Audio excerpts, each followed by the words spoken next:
Hey guys, can everyone see privacy using zero knowledge? All right.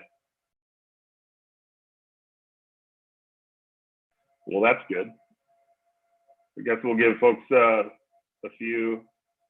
I'm gonna try to get a coffee going. I'll be right back, and we'll wait a few more minutes for people to join.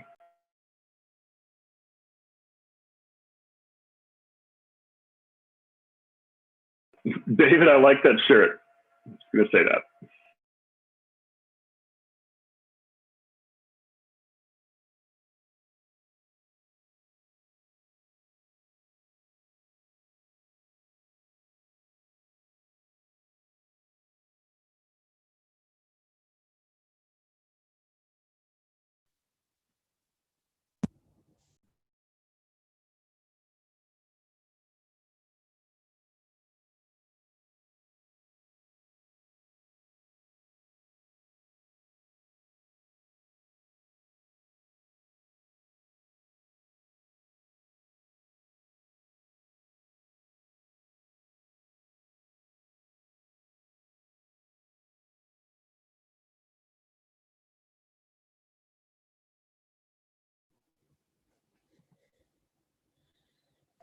And we're back.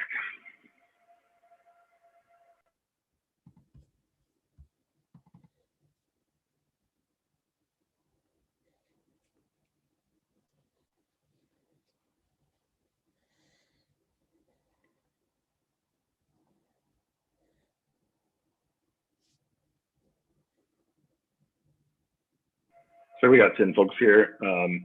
Let's give it 2 more minutes. Lucas, is Lucas here? Let's see, Karthik's here. Yeah, Lucas, I see Lucas too. Okay, cool.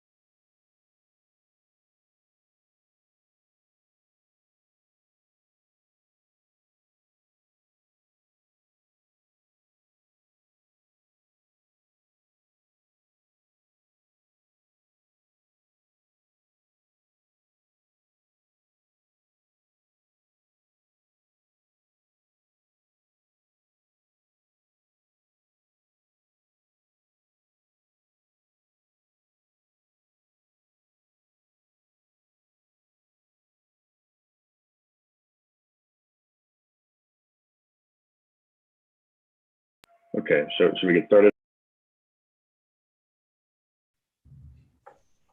Yep, sounds good. Cool.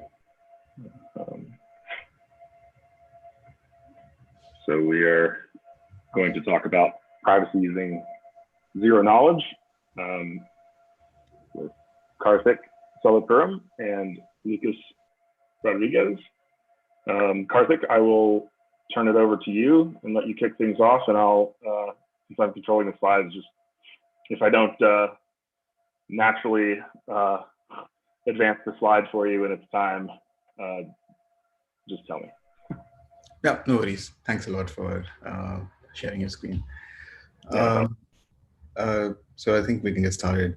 Hello, everyone. My name is Karthik Solapuram. Been one of the founding technical members of the Baseline Protocol.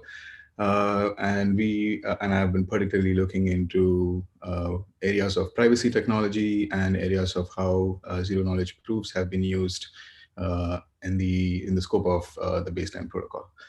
We're going to, as part of this session, specifically, we're going to look into how computations or logical programs or business logic can be translated into private circuits, or rather circuits or programs which are essentially similar to smart contracts, but that work fully under the notion of privacy and have various aspects in the making in the path to how to define a circuit, what is a circuit, and what's the motivation behind a circuit, and then we'll end the session or continue the session with examples of how we used some of the ZKP circuits in baseline, both as a part of as a tool and also as a part of an end-to-end implementation.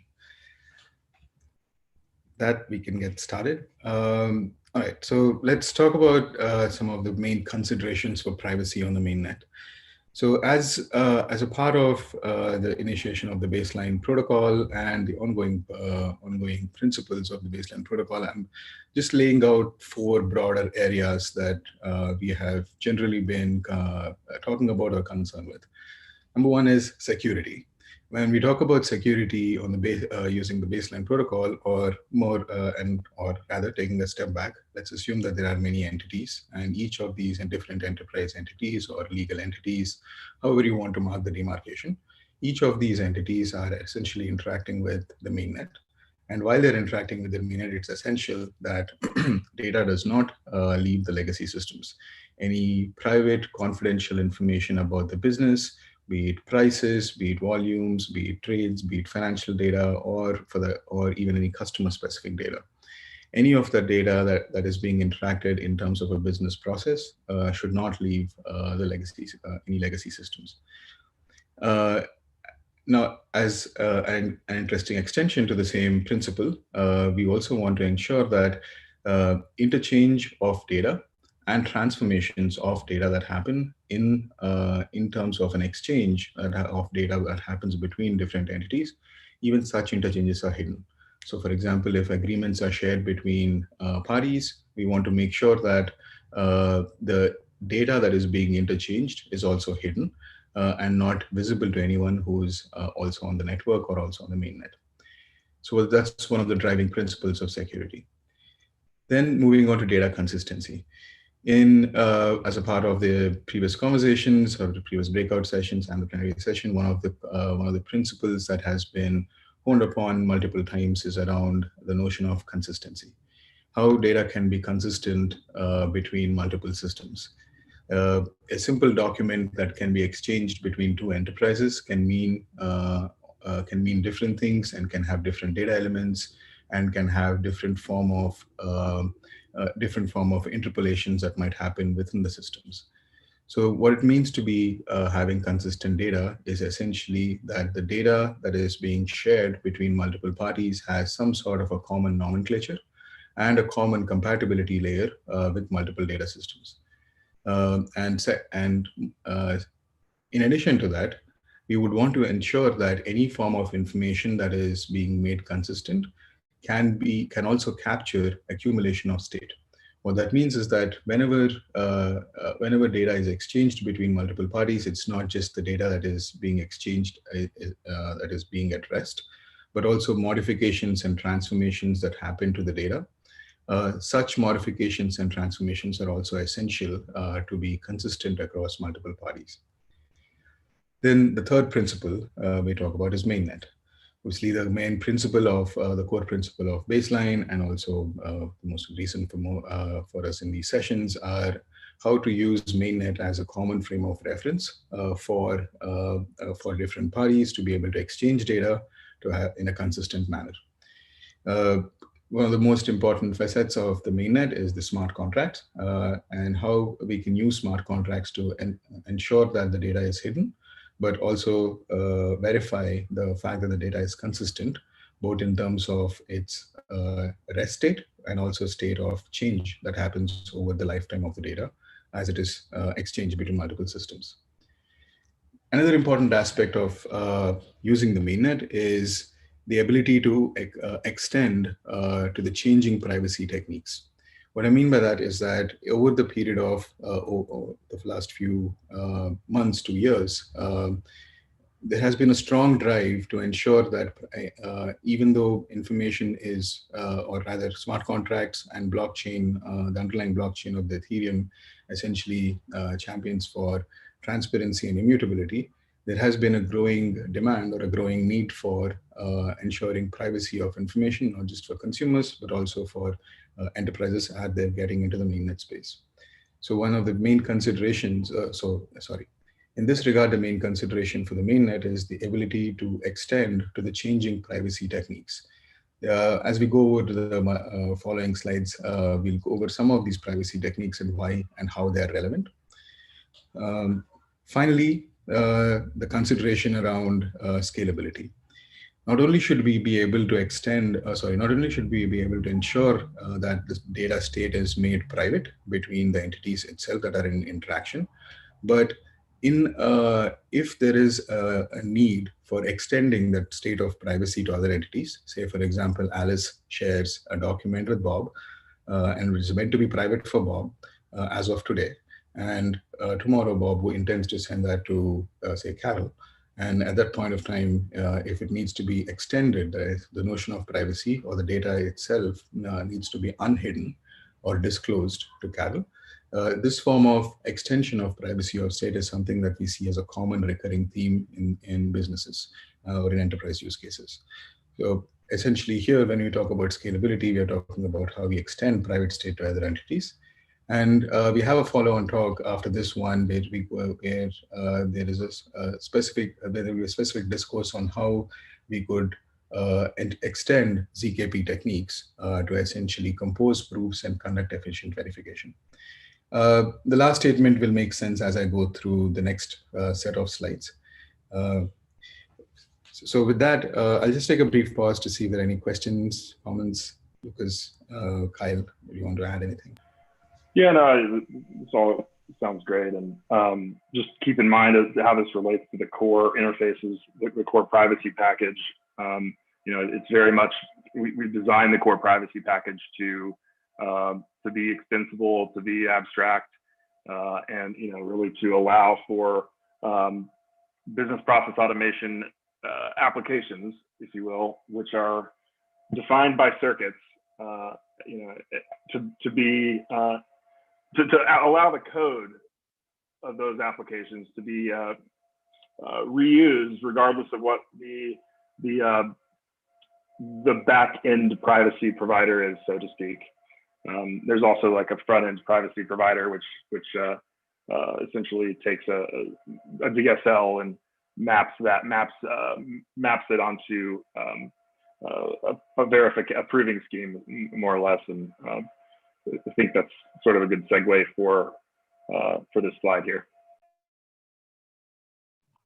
And yeah, on my side, just keep in mind whenever we're explaining all this abstraction and all this reusability, that the end goal of all of this is to provide or to fulfill a business need, which is to a very big extent to try to simplify the way that zero knowledge proofs are used, which are in theory a very complicated process to pull out all these proofs and create them and so on. How we have tried to build a reusable and abstract component for businesses to fulfill their needs in a simple way. Yeah, I like to think of it as like Twilio for ZKP. Like Twilio gave developers an API that you could, instead of standing up cell networks or sending very low level calls to the cellular network, you could basically copy and paste a line of code in your application. And so what Twilio did for SMS for application developers is sort of the impetus behind what we're trying to do for privacy. Yeah, that's a very good example, actually. So yeah, this is not just a standalone piece of code. It is created for to fulfill a business need, and it's important to keep that in mind because it really does help to justify the decisions that were made in the creation of the packages. Great point. Thanks. Thanks for that, Kyle. Lucas, really great points, and thanks for this, specifically mentioning the aspect of how we need to keep this as less abstract as possible and as usable as possible as we are going through this mire of the land of ZKP. So I'll continue our conversation or discussion right now with somewhat of a primer on ZKP, but not trying to go too much into the details of cryptography or the mathematics behind. But we'll try to explain some concepts that would essentially help in terms of designing a problem or presenting a problem statement, and how to view or how to rather use this sort of system of techniques to formulate any business problem. Just like today, how you would take a business problem and formulate that into a set of smart contracts, how that could be extended to the notion of circuits and how we can use circuits in a reusable manner and the challenges therefore. So starting off, I'll try to explain what zero knowledge proof is in a little more contextual sense for baseline, but also in terms of this presentation. A zero knowledge proof fundamentally is a class of cryptography which pretty much began in the mid to late 80s as a follow-up or as an evolution of the public key, private key cryptography. Wherein the essential problem or the essential thing that zero knowledge proofs tend to solve is to prove the truth value, or say the validity or the veracity of a statement related to any confidential information without revealing any data or any information beyond the validity of that statement. Now, one of the most common examples that you must have heard out there was something to the extent of how can I ensure that I can prove to say Kyle, for example, that I'm about 21 without having to show my driver's license. So that is one that is a very simple or very standard example of a problem statement that is typically used as a commonplace scenario for testing out or designing a ZKP system.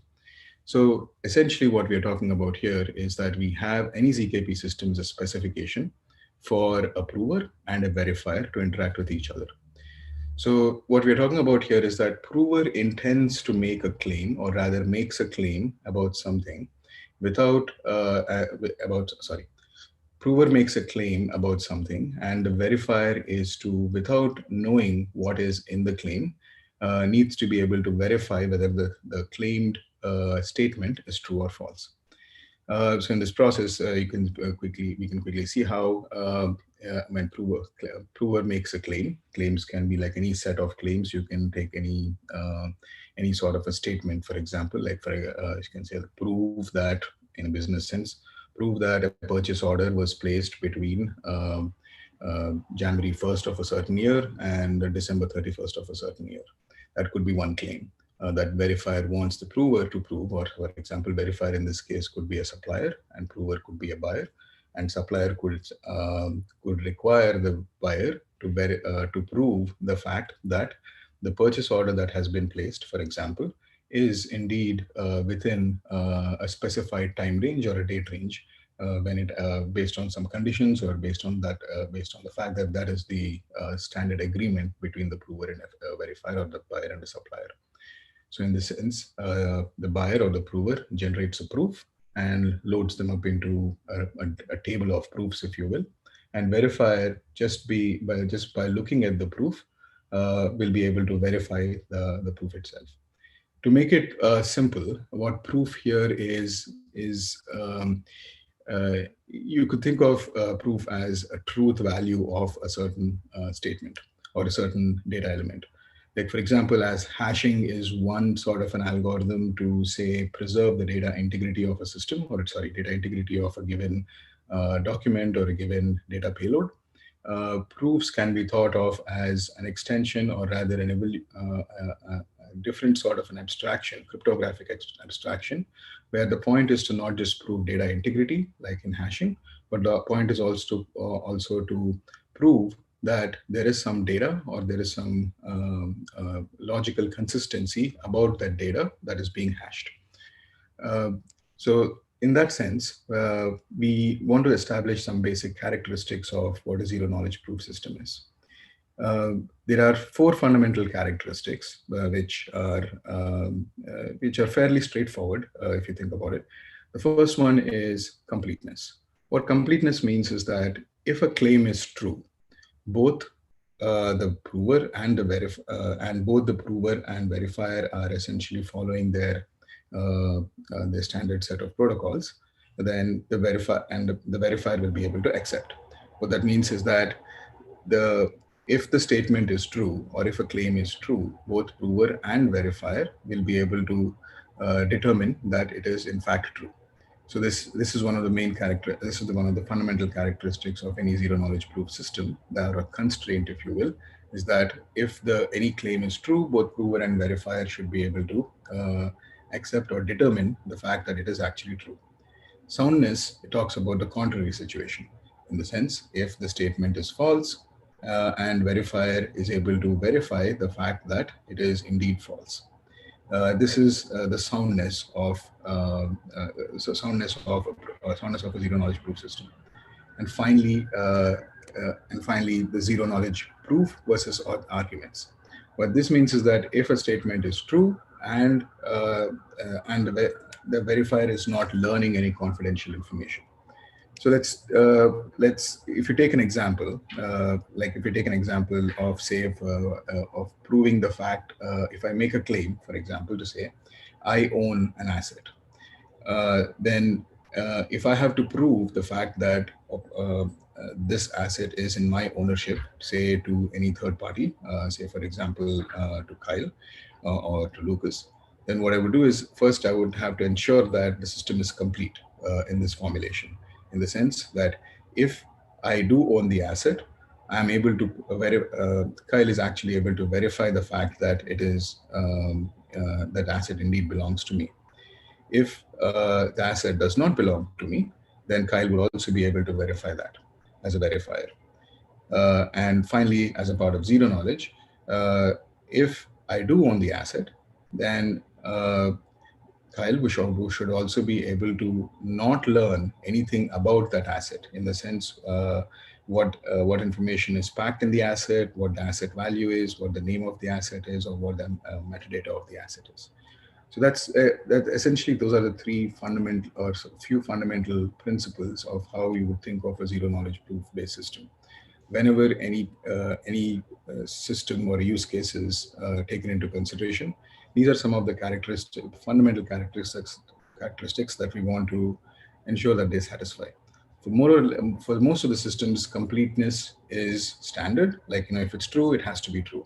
But soundness and zero knowledge are where the trickiness comes in, where if it's false, how can the verifier assuredly determine that it is indeed false and not true, and the prover is not making a false claim. So as we go forward, we'll go into some more explanation of how this translates to specifying proofs to statements and then representing them as individual circuits. Hey, Karthik, I've got a question for you here. I wasn't here for I've been zipping back and forth trying to help different sessions, but sure. One of the things that distinguishes this summit is, I'm looking across the group here. There's pretty much either a couple people who want to learn stuff, but a lot of people who know what they're doing. And have we set the sort of this is education, which is awesome. Do people know, are we kind of clear, everybody, on what our activity is for this, so that as we're going through this review, we're kind of lighting up in our heads what we can do with this information? Like what is our objective in this session to accomplish in the protocol? So we've got to have some background here, and then really the objective is to think about how a bridging of a baseline asset would look between work groups, and that there's a follow-on session tomorrow that delves into that, and that's right, the context is being set for that. Got it. That makes a lot of sense. Yeah. So it sounds like that's an opportunity to create an issue, and do so. Yeah. Okay. Great. Yep. Yeah, just Yeah, John. sorry. I'm just trying to make sure that when we get to the end of this thing after 30 hours, we have actual bountyable issues. Oh yeah, makes sense. So Karthik, I like how you related or contrasted the what a proof is versus what proof of existence is. Just hashes being put on chain. It's a lot of people just think there's a misconception that these are just hashes, but they're much more than hashes. So glad that you pointed that out. Yep. So trying to make sure, just trying to make it as at least through our experience of developing circuits and the challenges that we have observed in challenges and also the merits of using these concepts of how we have used them in baseline, trying to walk through the experience, trying to work, not just walk through our experience, but also our thought process on how we came up to the design of privacy enablement as part of any baseline systems or baseline use cases.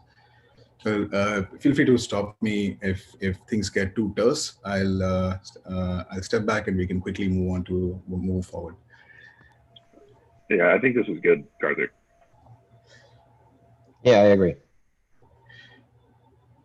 Okay, so in the previous slide, we have sort of went over as to what some of the basic things about what a zero knowledge proof system is, or rather some of the basic principles. Obviously, there are more formulations that go on in terms of how you define soundness and completeness and the state of zero knowledge. But from a solution perspective or a design of a business use case perspective, we'll go into how to specify any statements of privacy or claims that we need, the claims that need to be proven under zero knowledge, essentially without revealing any confidential information about a given statement or a claim, and how we have gone about, at least in terms of thinking, to translate that into a circuit or a program or a sort of a smart contract, if you will, to ensure that this sort of privacy works. So we'll start with specifying statements. The statement specification is essentially broken down into a few terms, if you will. A statement is anything that where a claim that needs to be proven. As an example, as I was stating before, something to the extent of I own this asset. So it could be that, or rather, if we try to make it a little more general, it could be that in a procurement use case, a supplier would like to claim that they own a particular asset. Then we have public inputs. Public inputs are commonly known inputs to both the prover and the verifier. So in this case of a supplier, in the case of the procurement use case, supplier can be the prover who has to prove the fact that they own a particular asset, and the verifier, say the buyer, is to verify the fact that verify the claim rather that the buyer, that the supplier owns that particular asset, or say owns a particular manufactured good that needs to be shipped later. So inputs, the public inputs are something to the extent of the hash of that particular information of that particular asset. It could be a document hash, it could be a hash that is stored in, say, an IPFS server, or it could be anything to that extent. But the idea is that public inputs essentially represent commonly known inputs to both the prover and the verifier. Or any information about that asset that is, like for example, if the asset is minted as an ERC-721 token, and that record or that transaction is logged on the mainnet, that is another commonly known input or a public input for both the prover and the verifier, or in this case, or in this example, buyer and the supplier. And we have witness. Witness is the confidential input that is known only to the prover. For example, there can be transactions that represent ownership, or making it even more simple, when you're hashing, you want to add some randomness to the hashing function. So that the salt or the random salt that the supplier chooses is the confidential information to prove, or rather to hash that particular object, and that is only known to the supplier in this case. Then we have a relation. A relation is essentially a specification of a relationship between public inputs and witnesses or the private inputs. So in this manner, bubbling up from statements to public and identifying what the nature of the types of inputs, and establishing them as a relationship statement or a logical statement of relationship between these public inputs and witnesses. You can specify a statement which can then be represented as a circuit.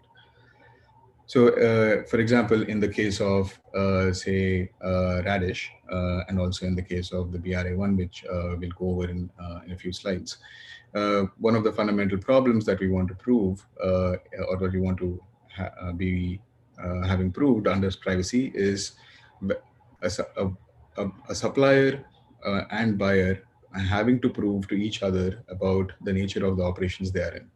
At the start, a buyer needs to prove the fact that they have signed, or rather there is a signed agreement between the buyer and the supplier, and the fact that the signature is valid.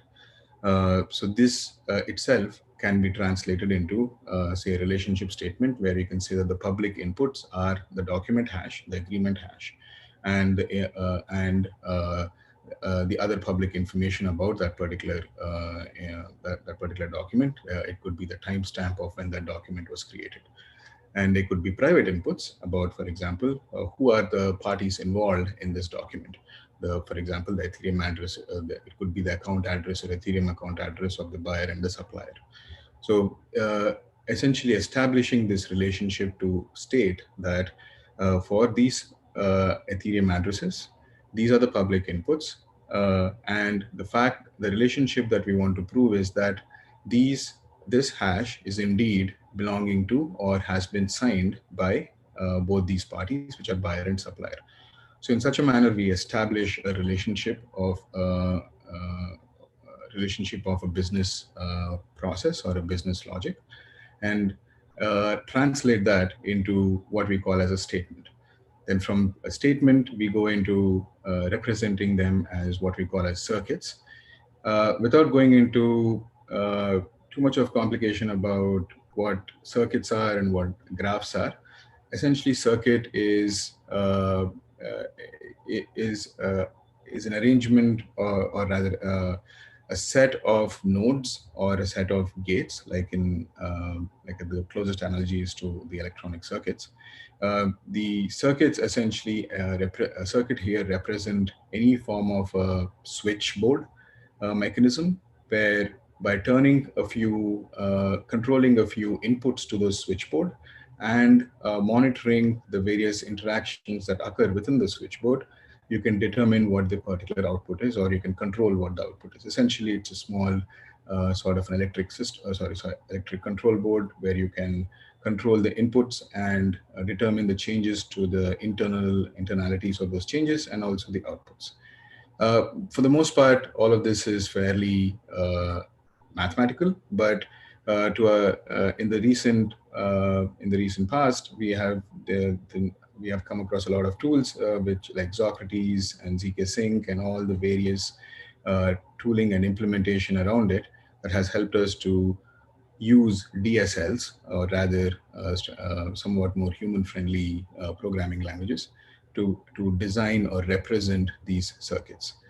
So any form of circuits that we represent is to translate this a business problem statement into a program, which or a specific DSL, to essentially represent the same statement. Just to give a brief overview of how these get translated, any form of computation or a claim is first modeled as a circuit using the DSL, and under the hood, the tooling ensures that the arithmetic circuit is translated to a constraint system, which is then translated to another program, and finally to the arguments that we need to be able to prove or verify.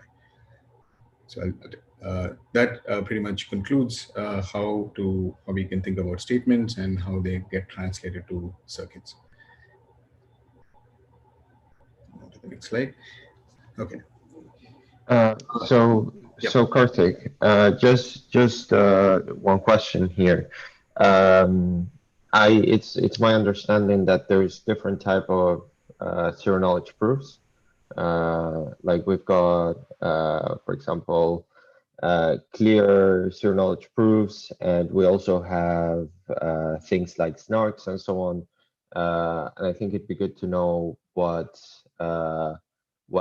type of zero knowledge proof this process belongs to, or if it's a generic process. I understand that this is individual of snark proofs, right? Of CK snarks. Yeah, no, that's a great question. So the concepts that we have covered so far in general are more or less common in terms of how they apply to different forms of zero knowledge proofs out there. There's a whole taxonomy of different types of zero knowledge proofs. Most of them start with, almost all of them start with the same notion of specifying a statement, establishing what are public inputs and private inputs, and translating them into some form of a program or a circuit. Where the nuance of how the different tools work is how they're constructed. So some are constructed with the like in the format of the ZK snarks, where there is an interactive mode of proving, and so on and so forth. I just covered this particular slide on construction modes. That will give an idea about the different types or the taxonomy of types of ZKP proof systems out there. Perfect, thanks. Okay, so what we have covered so far is essentially how to logically think of a business problem statement or a business process, and identify the key terms and reformulate or translate a given business problem statement into, say, a program or a circuit. When we come to decide about what type of zero knowledge proof that we want to use, or what type of zero knowledge proof that is suitable for a given use case, we look into the construction modes. There are various construction paradigms that have been proposed, and there is phenomenal work out there done by many smart people who have developed different forms of tooling and different form of proving and verifying systems. But fundamentally, there are two types of proofs that are typically used in the applications or in the implementations out there. One is the zero knowledge ZK proof of knowledge. It's proving the fact that, proving the statement of knowledge of private data without revealing the data itself. Common types of statements that need to be that are formulated to as part of this class of proof of knowledge would be, say, a knowledge of preimage of a hash. Like, for example, if a hash of a document is produced or hash of any data object is produced, prove the fact that there is the preimage, or the person or the prover making the claim that they can compute the hash has to prove the fact that they own, or rather they have a knowledge of, the data object or the datum that has resulted in that particular hash. Because there is only one and only one form of, at least as of today, there's only one and only one form of data object which can result in that particular hash. Then the other form of zero knowledge proof systems out there is to prove membership. Essentially, without revealing information about the actual data itself, how do you prove that it belongs to a certain class or is bound by a certain set of properties? Like, for example, prove the fact that a person's age is greater than 18 or 21. That is an open bounded problem, because there is not a specific thing to say that there's not a specific bounded constraint to prove whether or not you are like exactly of a certain age, because it is sufficient to prove that you're greater than 18 or greater than 21. So with these types of proof systems, there have been two broader forms of construction modes. One is the interactive ZK zero knowledge proofs, and the second is the non-interactive zero knowledge proofs.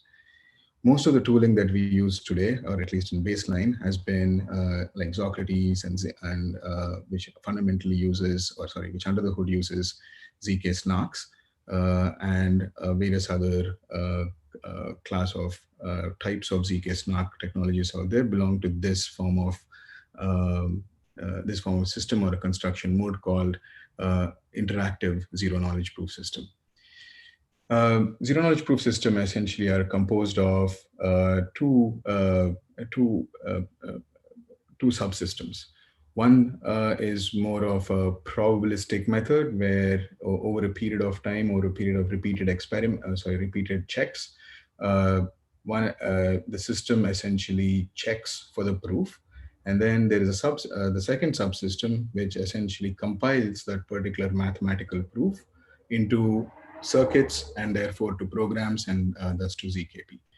So in this mode, we essentially have these proofs, the probabilistic statistical proofs, which can either be on the form of ZK snarks, which is of the interactive ZK on the left-hand side, or the non-interactive ZK, where you use a third party or like an oracle or like a third party validator system to essentially set things in motion, and then everything else between the prover and verifier is non-interactive. So I'll give an example.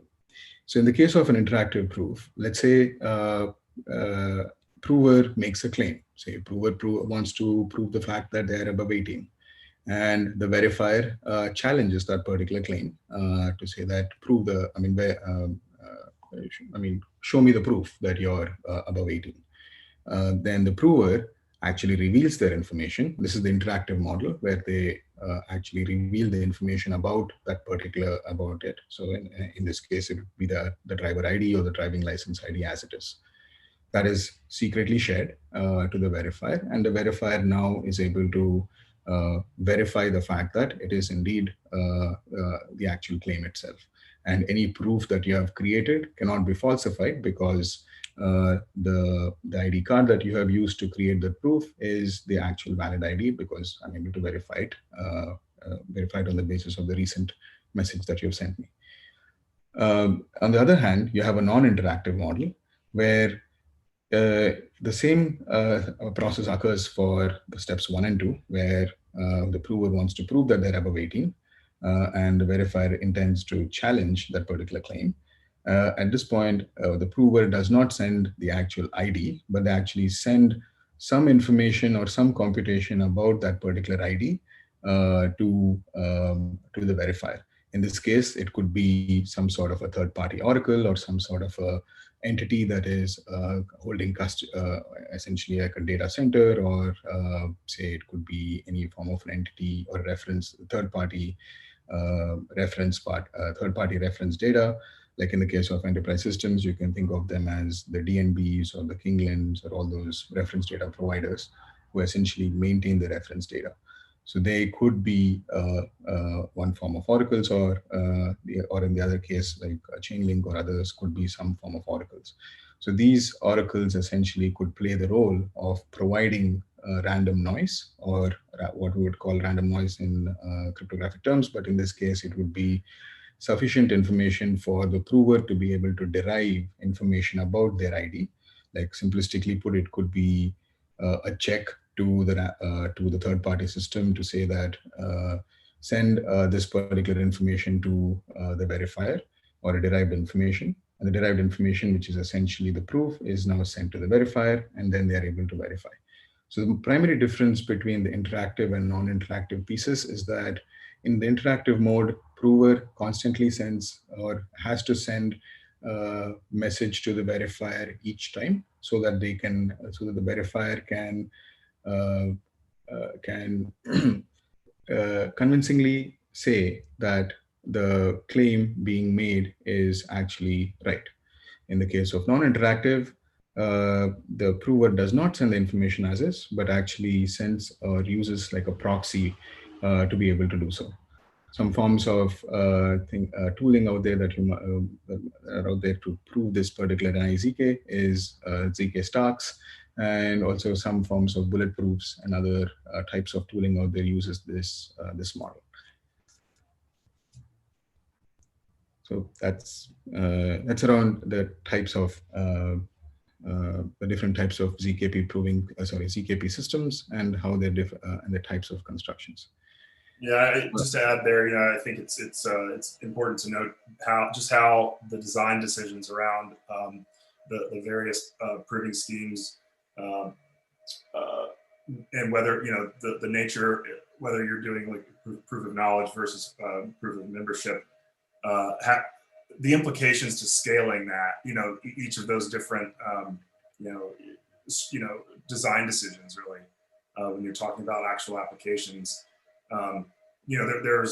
There's not a whole lot of tooling out there to actually help scale that, to help scale, and provide the sort of these privacy tools at enterprise scale, and that's something that that the core interface and the privacy package pattern that we define in the baseline protocol is setting the stage for. Karthik, do you think it would be useful to go into the element, into the succinct element of snarks and talk about proof size and verification time in relation to the proof size, and compare and trusted setups as well, right? Yeah, of course. I think that I don't know if we're going to cover that now. But it does feel like useful information. Absolutely, that's a great call out. Some of the factors that impact building ZKPs are definitely around the performance of each of the ZKP system and the nature of setup and verification that goes on in the process. I'll cover that as part of these factors, and that thanks for that, Lucas.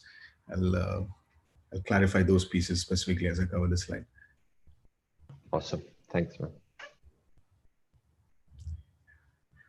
Okay. For most of the part of our usage in the baseline protocol, as well as some of the other use cases out there, the most common form of ZKP technology that has been used is ZK snarks. And ZK snarks is essentially translates to succinct, non-interactive arguments of knowledge. So what that means is that to think about this in a different way, you want to talk, when we talk about creating any particular circuit or designing any particular cryptographic statement, we want to look at the notion of a predicate, which is a relationship that any claim must satisfy, and the underlying tools that are necessary to create that predicate. So a lot of times, what happens is that there is a notion of how many times do you need to set up the predicates, and also how many different types of relations that need to be able to be solved, and the ever-growing set of claims that keeps growing over time. So in a business process, the claims or the proving statements that need to be made, or that need to be made and verified, are essentially ever growing. Like once it's, as you can see in any form of a procurement process, like it's about proving the fact that a purchase order is on a certain date, or it's of proving the fact that a purchase order has been made at a certain time, or is of a certain value, or is owned by someone. And the same thing applies to, say, an invoicing process, or more broadly speaking, to any form of identity verification process as well. So in this manner, the system of claims that need to be made, or rather, or the set of claims that need to be made constantly keeps increasing, and also and also the various gadgets or the tools that need to be used to prove those claims also need to be somewhat rationalized and standardized for us to be able to use them across different systems.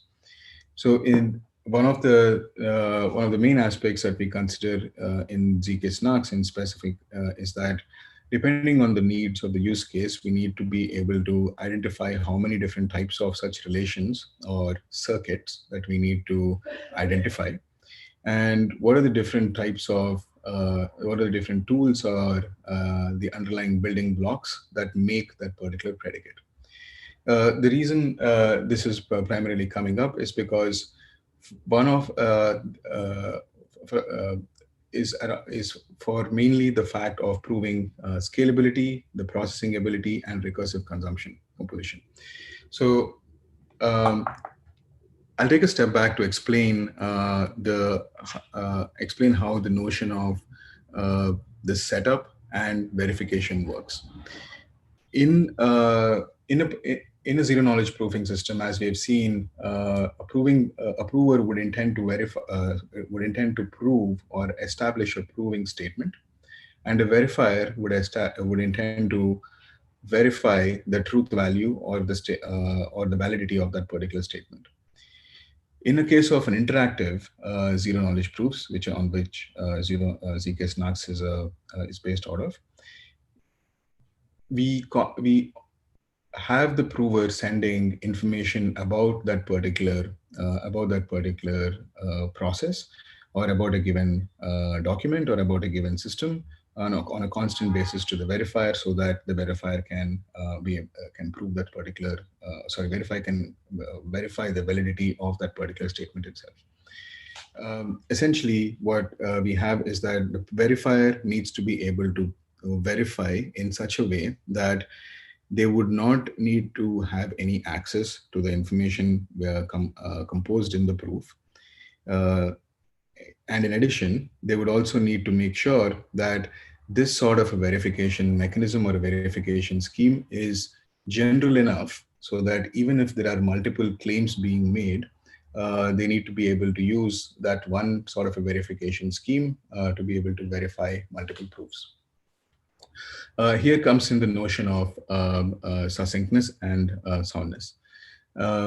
When we established the principles, when we went over the principles of completeness, soundness with respect to the zero knowledge proof systems, and particularly in the case of Snarks, it is important to ensure that when a statement is false, it could be provably false, in the sense that the verifier is able to verify that particular statement is false. And to the same extent, the proof that needs to be sent by the prover or by the proving party needs to be small enough so that it is not computationally hard for the verifier to be able to verify this proof each time. The reason this comes up is, if the proof or if the claim that you're making, or if the system is making is varies in size, it correspondingly impacts how much time it takes to verify that particular proof as well. Because the more complicated the proof is, or the more number of steps, or the more number of verifications or sub-proving statements a primary proof is composed of, the more number of circuits, the more the amount of time it takes to actually verify each and every individual such proof. So we want to ensure that the amount of exposure of that proof is small enough so that for any given proof size, you are having the verification to be always constant, so that verifier doesn't need to have advanced mechanisms to constantly verify each type of proof, but have some sort of a standard mechanism or some sort of a standard protocol or a verification mechanism to be able to verify no matter how big the proofs are, or no matter how varying the length of the proofs are. Now, this is where a lot of the zero knowledge proof based tools vary. Some focus on the aspect, or zk-SNARKs focuses on the aspect that regardless of the size of the proof, or regardless of how complicated the claim is, or how complicated the business logic that is to be proven is, the verifier would always take the same amount of time to be able to verify any form of that proof. On the other hand, you have other forms of zero knowledge proofs like zk-SNARKs, and there are other families like IOPs and so on and so forth. But predominantly those revolve around the fact that because because the mode of interactivity is less, the proof size is somewhat smaller, and therefore it takes less time to prove for the prover, but it takes a long time to verify for the verifier. So that's the fundamental variation of how the proving systems and the verifying systems can vary between different forms of ZKP tooling out there. Secondly, and most importantly, it's the setup phase. How is the proof in this form of in the form of the zk-SNARKs, where you have proofs that are created by the prover varying in size or varying in complexity, but having a constant verification method, or rather a standard verification method, versus other forms like zk-SNARKs, where there is a variation in the size of the proof and a variation in the size of the verification. In both these cases, how does the verifier and the prover how do the verifier and the prover work on this common system of tooling that they can use for establishing these proving and verifying systems? That's where the mode of setup comes into picture. What setup is essentially ensuring that some of the basic circuits or some of the basic programs are agreed upon beforehand, and they are the ones which are standardized or used for usage amongst the given parties. So, for example, if for each type of a predicate, or each type of a relation or a statement that needs to be proved, it leads to a different type of a setup. So we would want to have a setup which is standardized enough, which essentially ensures that all the standard system of circuits or programs are leveraged across the varying systems or across the varying proving or verifying systems in such a way that the verifiers are able to verify the fact that all these various claims are indeed true. The main aspect over here is the fact that the verifiability model itself, in sense, if it's is the verification model does that need to be public, does that need to be designated, or if it needs to be optional. What that means is that if are the proofs transferable to be able to prove validity, are the proofs or is it more of a system where we do not want the proofs to be transferable, but they're only to prove to a single party. Like for some examples of public proofs are where we have like an asset transfer or a token transfer that needs to be proved to proved on the mainnet. Or another example of a verifiability model is the usage of a designated verifier, where say only an intended party needs to know about the private information to be able to prove authenticity of, say, an identification, or say an agreement that is being claimed, or anything to that extent. So those are some of the factors that impact building ZKPs. To summarize, we would want to have a system or a setup where we take into the notion how many types of predicates there are, or how many types of statements there are, and these types of statements that need to be generalized enough for others to be for a system of buyer and supplier, or say a system of prover and verifier, or any two parties to be able to interact with each other in such a way that verifiers are at the advantage of having a constant time or a standard amount of time, no matter how big the proof size is. And secondly, it is important to ensure that what is the type of verification model that we are looking for. Are we looking for the verification model wherein the proofs are publicly verified, or are they to be verified on a one-on-one basis or a point-to-point basis? These scalability considerations, or rather performance considerations, allow for and the aspect of the different constraints that go in there, and allows for designing some standard packages or some standard primitives or libraries that could be reused across multiple systems, essentially to ensure that the proving and verifying systems under ZKP is held in place. As we go to the next slide, we'll see the usage of some of these gadgets. So every circuit that we think of can be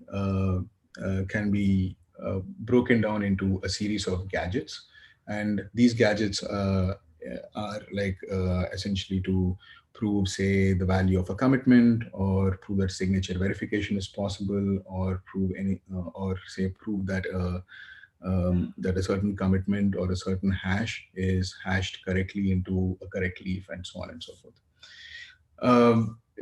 Before going into that, I'll touch upon one last piece as to how we could use the circuits and how the actual circuit aspect of proving and verifying impact can be done in a public verifiable way on the mainnet.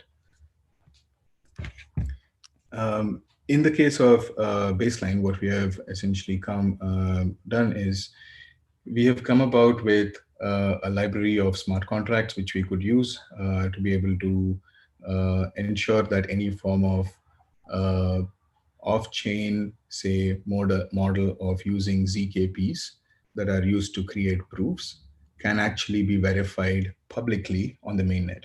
So this is the aspect of the verifying system where we are looking at a specific type of a constraint system, or a specific type of a proving, verifying, or a ZKP system, where we would want or give the flexibility to the proving system or the prover to be able to say, create tokens, or create organization entries, or create agreements, and ensure that whenever such actions are being done, none of the private information about them is being revealed on the mainnet. The way we try to handle that is by using a global registry model. We start off with using a notion of a work group, where a work group is defined as any set of organizations that are conducting businesses with each other. And this registry, this global registry, essentially is like a library or a registry of registries. It contains an organization registry, which in of itself is like a phone book, which I'm sure there is this interesting session that is, I think, sometime later today on how the organization registry, or the notion of organization registry in Baseline, could be extended as sort of a platform for identity on Baseline. In this regard, organization registry is essentially a phone book for storing different entities' addresses, or entities' information, or a lookup, or a form of a lookup table. And entire deployment of the different smart contracts is essentially based on this and how the organization registry is structured, and the different parties that are within the organization registry. Then we go into the aspect of shields and verifiers, and these are the main aspects of how we can ensure that zero-knowledge proofs that are created off-chain can be verified on-chain. A shield registry is essentially a Merkle tree contract, or an accumulator, or as we have covered in the past in the previous slides, we are leveraging the aspect of zero-knowledge proof of membership to prove the fact that whenever we are making any form of a business process action, that is always represented as an entry into the Merkle tree. And that sort of entry into the Merkle tree is guarded by the verification scheme. So when we covered the aspect that all the in ZK snarks, different types of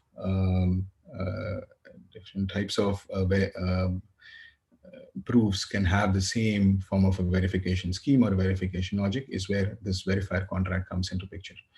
Using this, because this verifier contract uses a standard curve to be able to say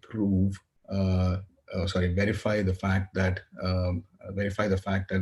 the proof or the claim of any business process being made before it is being stored into the Shield registry is verified based cryptographically in a standard manner across any types of proofs. So in this manner, using a standard verifier interface and a standard Shield registry interface, we're able to clock in or load up different commitments, or rather states or changes to the business processes directly as hashes into a Merkle tree. And in doing so, we are guarding by using a verifier contract, which verifies the off-chain proof that was developed. Finally, we have the Merkle tree snapshots, which is represented by a token or Merkle tree registry. Some of these aspects are where we are currently, there's a lot of current ongoing work. We are rationalizing how we can use the token standard registry like the ERC 1155 and combine that with the the notion of Merkle trees and how the Merkle trees are maintained both on and off chain to ensure that there is consistency of the information stored in the Merkle tree on chain as well as the Merkle tree as it is stored off chain. As you go into the example implementation, we'll go over some of these details as well. And that's pretty much it about the introduction to how we have the different aspects of ZKP systems, somewhat boiled down to how we have used it in designing a business problem and have used a specific class of ZKP for leveraging privacy on the mainnet. Thanks, Karthik. So to sort of extend what Karthik was talking about in the last slide, what we're looking at here is a diagram of the core privacy package that had shipped with the 0.1 release of the protocol. And essentially what we see here is the use of 5 interface methods. And you'll see that we're using currently Socrates as the provider of the privacy implementation or the privacy interface. All of the core baseline packages are sort of this provider factory pattern in that you call essentially privacy, like initialize privacy service, and you pass the provider and the configuration for the provider that you'd like to receive, and then that factory returns in our case here the Socrates privacy service that implements the IZK snark circuit provider interface. And we'll talk about what those methods are, but if you really what it comes down to is in the context of a baseline work group, once a work group is set up, like Alice and Bob have joined a work group, their organizations that is, they then need to define a workflow to basically to baseline records within that business process. So workflow per business process, and essentially a work step in a workflow is a single series of a single signature and a counter signature in the case of the two-party workflow. Essentially, that signature and counter signature represents a work step in a workflow. So once a work group is set up, the participant or the party that's essentially setting up the workflow for the work group calls compile and compiles a Socrates circuit, which is the Socrates DSL. What we've done in the privacy package is we've made it a lot simpler to actually do this. And I mentioned like the Twilio example earlier, how Twilio made SMS easy, and we're, you know, if you think about it in that context, we've sort of condensed the deployment of a circuit into a line of code where it compiles and runs the setup and exports the verifier kind of all in one step. And you can see that in the baseline reference implementation, how we're using that package.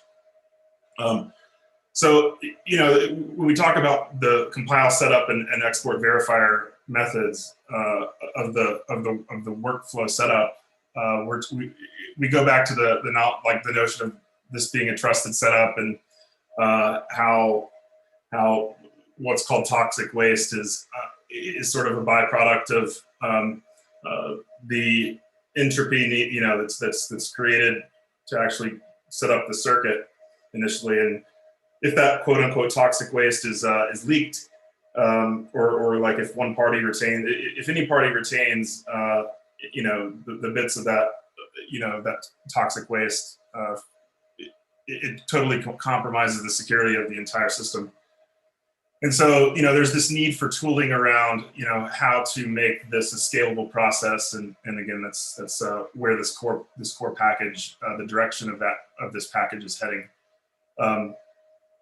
So once you've got the circuit set up and deployed, like the export verifier literally returns the solidity. It returns a solidity code specific for that circuit, and that's that verifier. The address of that deployed verifier contract is actually a parameter to the shield contract that's deployed to shield the business process on chain. Excuse me. So as work steps are completed throughout the process, the new leaves are inserted into the Merkle tree. But in order to insert those leaves, they first have to be verified on chain with the verifier contract. So the shield contract is used to insert the leaves. And it's actually called verify and push in it, you know, this diagram calls it insert leaf. It's actually called verify and push in the latest version. And verify and push attempts to verify the proof, verify the commitment rather, in the verifier contract. And if it's a valid state transition, inserts that leaf. And then there's the other side of the protocol who's trying to prove the validity, you know, using the proving key. And so really there's some design considerations around where we want to store the proving and verifier keys, and how we want to maybe temporarily provide access to certain participants in the work group to use those keys. And there's I think some real commercial opportunity for scaling zero knowledge privacy, you know, or creating enabling zero knowledge privacy at enterprise scale. So to look at the IZK snark circuit provider interface, you see these method signatures that we saw on this slide here. You can sort of see them listed here, and you know, it's a very simple interface. So any ZK snark circuit provider would implement these. You know, if we were to add additional provider implementations. Currently, it's just Socrates. We're talking about abstraction. It's, you know, it feels like there's a real need for providing this one layer, like one level abstracted, where it's just like the iPrivacy service. And then you know, I think there's a little bit of work to be done in order to determine how we abstract IZK snark circuit provider with other circuit providers as we add those. And you see it in our deck. There's some links to some existing GitHub issues. Feel free to take a look at those and add to the conversation there. So the baseline reference implementation, BRI1, includes a few circuits. It includes a no-op circuit, which is basically there by default to make sure that everyone can pull the code and run it very quickly without having to wait a long time for a trusted setup to complete. This runs pretty fast. You don't have to wait very long at all, and suddenly you have all of the workgroup contract, the verifier, and the shield contract deployed to Ropsten, and then you can say, okay, I see how this sort of fits together.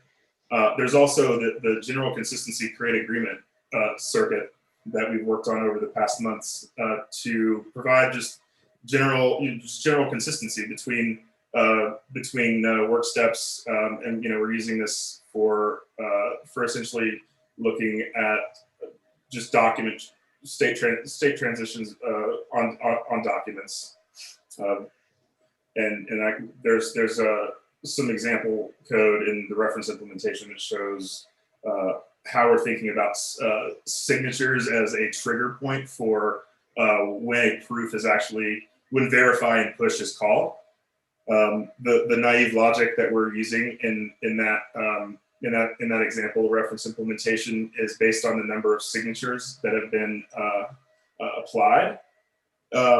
And currently it's just like N of N. If when both parties, Alice and Bob, have when we see both signatures on there, is sort of the triggering mechanism. I think that that logic, while it may be naive, is probably valid for 9 out of 10 use cases.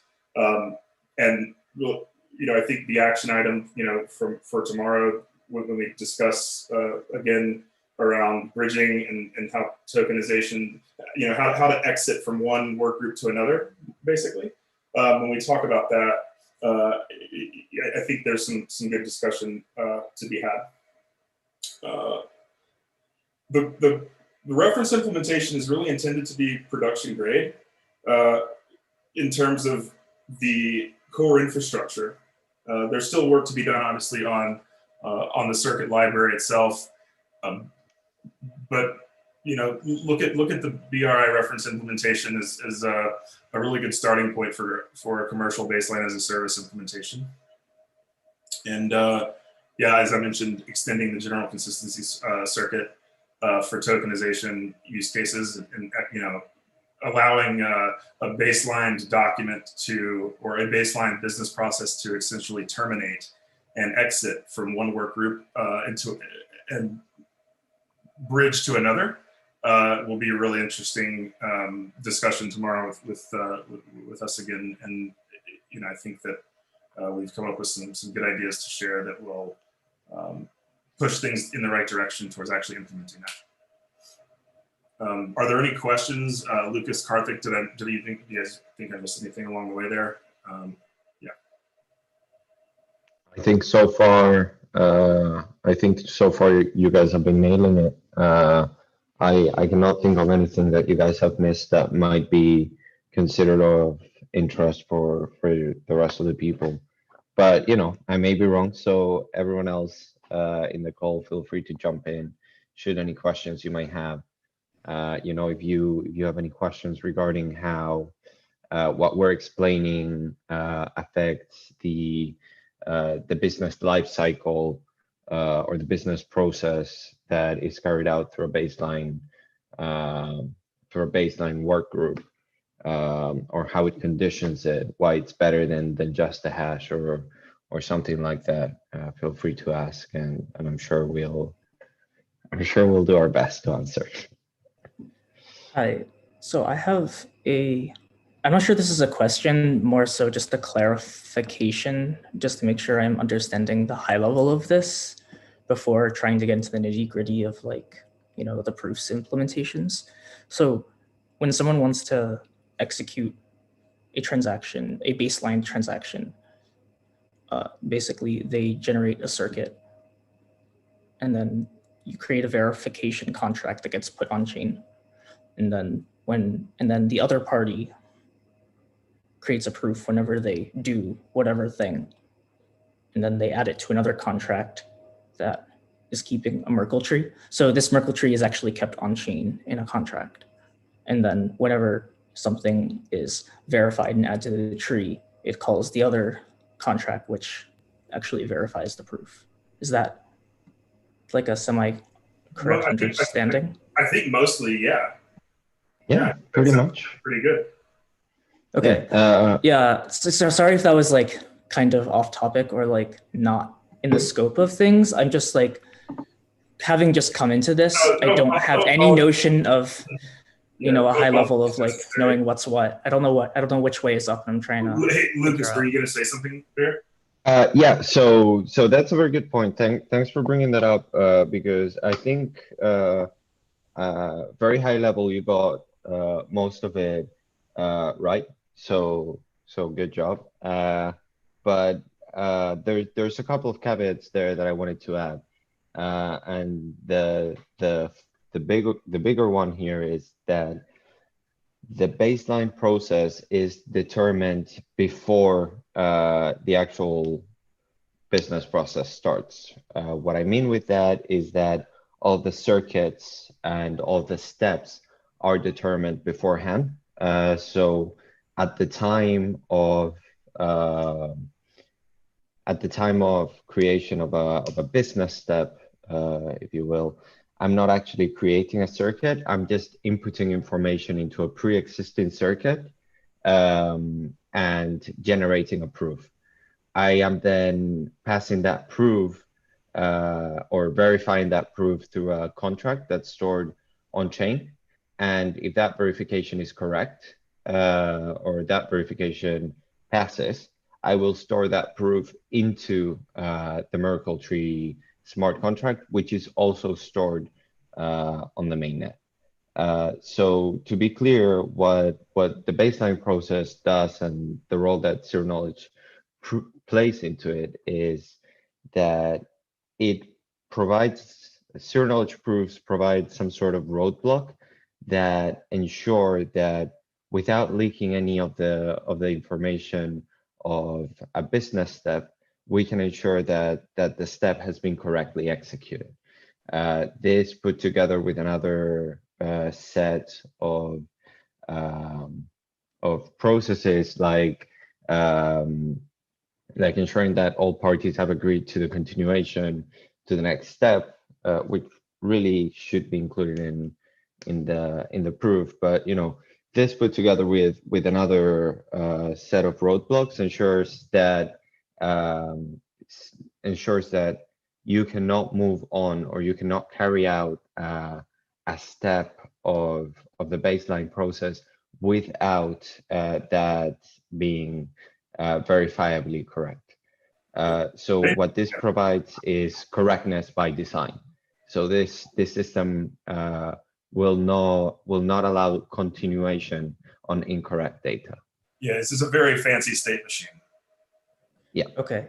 So when you say that the proofs are not the proofs, the circuit is actually established beforehand. This is like, okay, the businesses, you know, meet and decide what their business logic and what exactly they want to synchronize, and they have some kinds of circuits that prove whatever that they're trying to prove, and that is defined, you know, set in stone before any of the actual synchronization happens. Yes. Okay. Right. That's right. You essentially try to codify that into what you call as public inputs, like commonly known variables to both parties, and private inputs, like inputs that you would want to hide for one party, and the party which is intending to hide those inputs will essentially run the circuit or create the circuit and use that particular circuit to create the proof. And during the process of verification, that proof gets verified on the mainnet. Okay. So an easy example of this would be a circuit is, and by the way, I think it would be good to talk about a little bit about the limitations of what circuits can and cannot do. Because yeah, there are limitations to that if I understand correctly. But you could basically have something like an addition circuit where you're allowed to add two given numbers, and you're proving that the result of those two numbers is what you're saying it is. But you don't want to reveal the actual numbers that you're adding up, right? So basically the circuit would be add two hidden numbers and ensure that the addition of those two numbers equals this public result. So that would be like the circuit. And then when you actually want to carry out a business process or a business step, you would just input those two secret numbers, and you would upload a proof, or you would try and verify a proof that those two numbers equal a public number, a public result. If that makes sense. And you could reuse that circuit with any two set of numbers that you want for any given public result. Okay, thank you. This is very helpful. Yeah.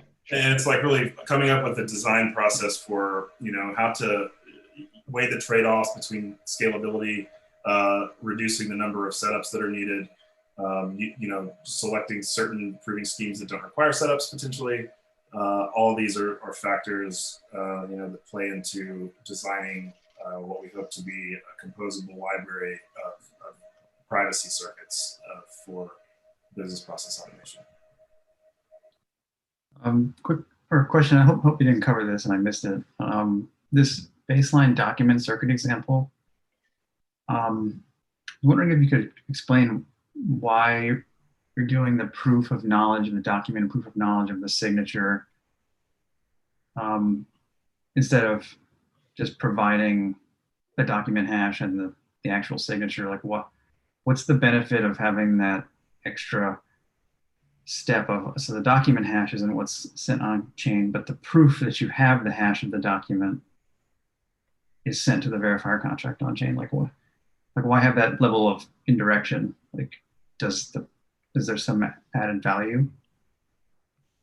Yeah, I think that's a great question. In general, in general, when we are trying to prove or verify, when you're trying to prove any statement or a claim about a given document or a given hash or a given, say, data element or a data object in the business process, like you mentioned, it's not necessary that you have to have this level of indirection. However, the notion of having this is also a bootstrap step, because in lieu of the subsequent business processes that affect the baseline document, you would want to have a starting point of what the true value of this original document is, or original hash is. The idea is that, say, based on this baseline document, say if there is a different proof that needs to be proved. Like, for example, this baseline document is used as the basis for, say, like executing any certain action, like, you know, creating a payment token, or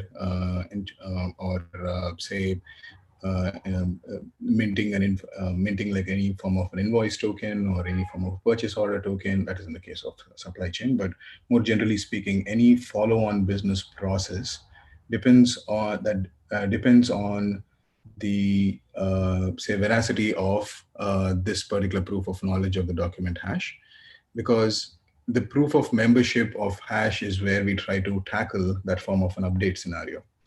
Essentially, what we try to do, or what we try to establish in this design, is that whenever, say, anything changes about that particular document, say today, consider a scenario where a buyer and supplier in a supply chain procurement use case are exchanging business case documents. Like, for example, a buyer and supplier are agreeing upon some terms and conditions.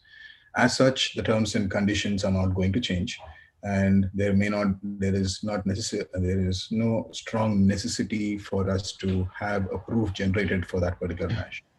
However, based on this particular document, there is a subsequent business process, which is something like the purchase order, or something like the invoice, or it could be something like a payment, or it could be something around acknowledging some receipts of some either payments or goods or anything to that extent. Any of those subsequent processes would need a trace, or would need a proof that this particular subsequent business process is indeed linked or is indeed related to the MSA process or the document hash that was leveraged in the previous step.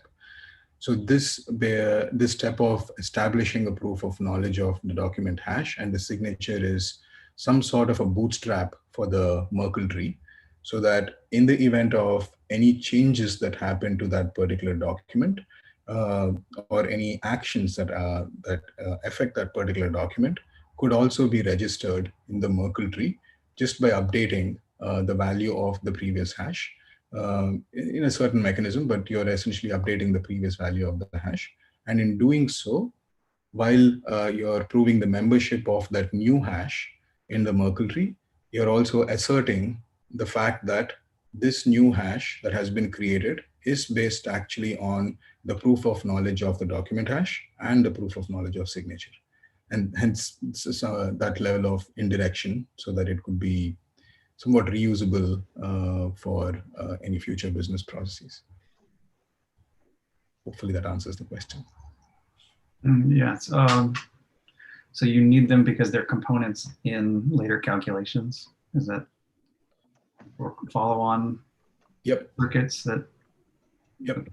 Essentially trying to establish these gadgets and these fundamental building blocks, which could be reused to be able to compose further circuits or create further business processes. Okay. I think I get it. So Karthik, so the way that I saw it, and I may be wrong, and this is to build on top of what you've already said, but it's kind of like a way of ensuring the integrity of the step is maintained, right?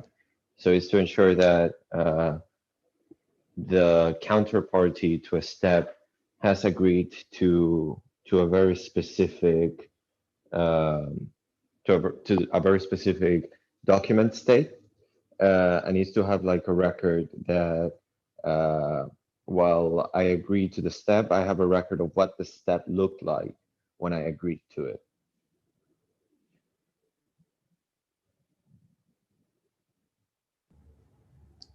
Yep. All right, yep. Cool. Thanks for that, Lucas. I think no, just checking, because I'm not entirely sure. Been disconnected for a bit, so. Well, if it helps, one of the driving principles around coming up with this sort of a design, and again, not saying that this is a standard that needs to be used by everyone. It's just one of the examples in a library that this is under. But notionally also, the idea over here is that any form of a business process essentially not just needs to have a state of privacy that is somewhat bound to each particular step of a business process, but there is also a state of traceability of different data states that transform over a period of time owing to the business process. So today there is an MSA, tomorrow there is a purchase order, then there is an invoice, and then there is a payment. And at each step, there is also a need to ensure that while you're able to ensure the traceability of the hashes, you would also want to establish traceability of the proofs associated with each of those business processes, so that the data that is being used in all of those business processes or all of these circuits is based on the same sort of consistent data element across all of over the cycle of the business process. You know, when you maintain it, like this, I guess, non-repudiation of claims, when you talk about, again, to build towards exiting from one worker to another, again, it makes things a lot more legitimate for there not to be disputes later. So yeah, I think that adds, it builds on to tokenization and turning a baseline business process or the resulting terminal state of all of the transitions in a baseline business process. It makes that resulting state potentially tokenizable, such that it can be represented as a financial instrument in DeFi. Is that the ultimate end game for doing all of this work? Because when I sit down and try to design, a circuit and think about a business process, I often find that the more I think about it, the more I don't think I need any of this. And such that, am I just using the wrong framing of it, or it's like I just reduce and reduce, and it's like, okay, well, I don't need this. And, in the case of, I just was working on a simple example where I was looking at this exact circuit in the code base and being like, well, why can't I just use the actual document hash, and why can't I actually just use the signature? And if I do that, then I actually can do all the logic I need to verify that the person has the document and sign it in just a plain old smart contract. And I was like, okay, well, why do I need ZKP at all, for my use case, so it's like, and, well, you might not. If I was going to DeFi, then is this this is the on-ramp, or, can this exist? So I think there's a two-step process.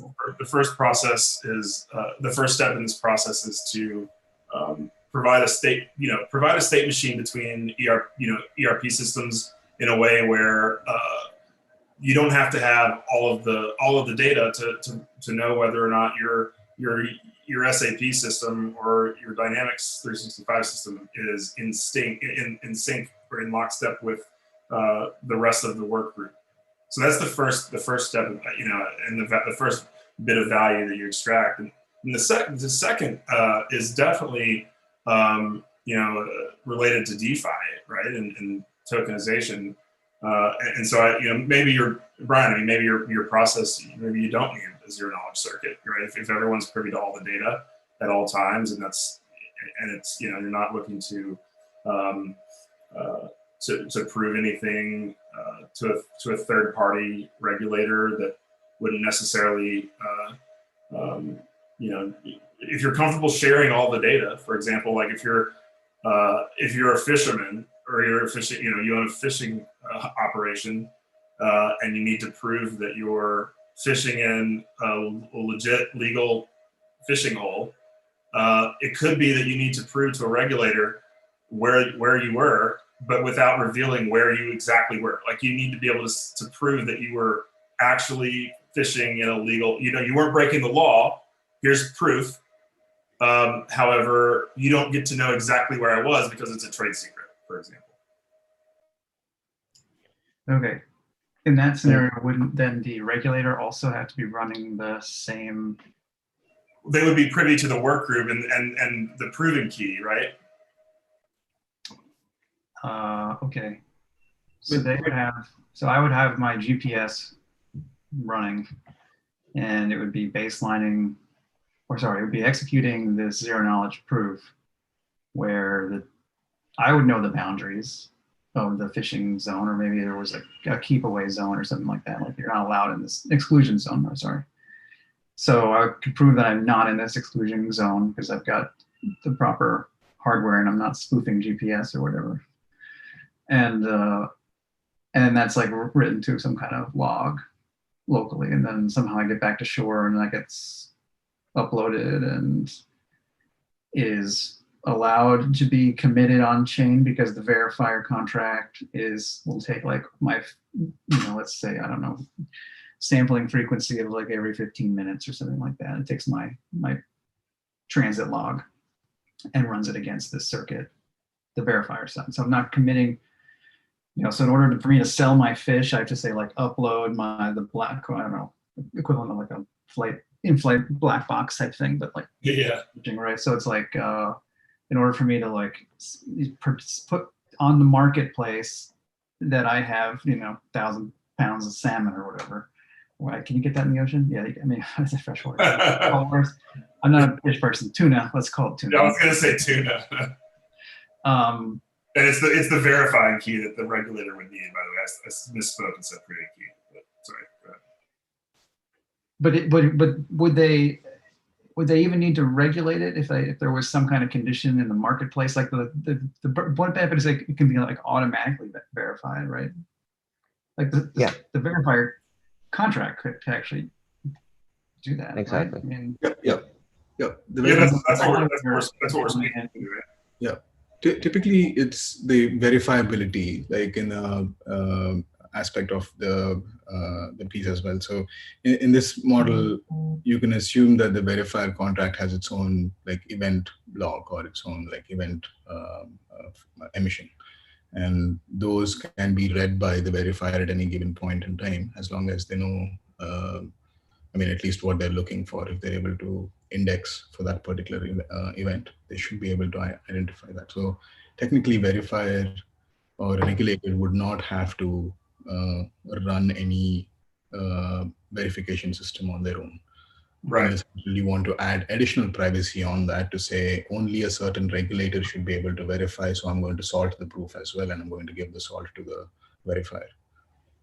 Yeah, again, it all depends on the business case. Sort of, Brian, to your point, like maybe not all cases, need zero knowledge. But I think especially with regard to like DeFi and tokenization use cases, it makes a lot of sense.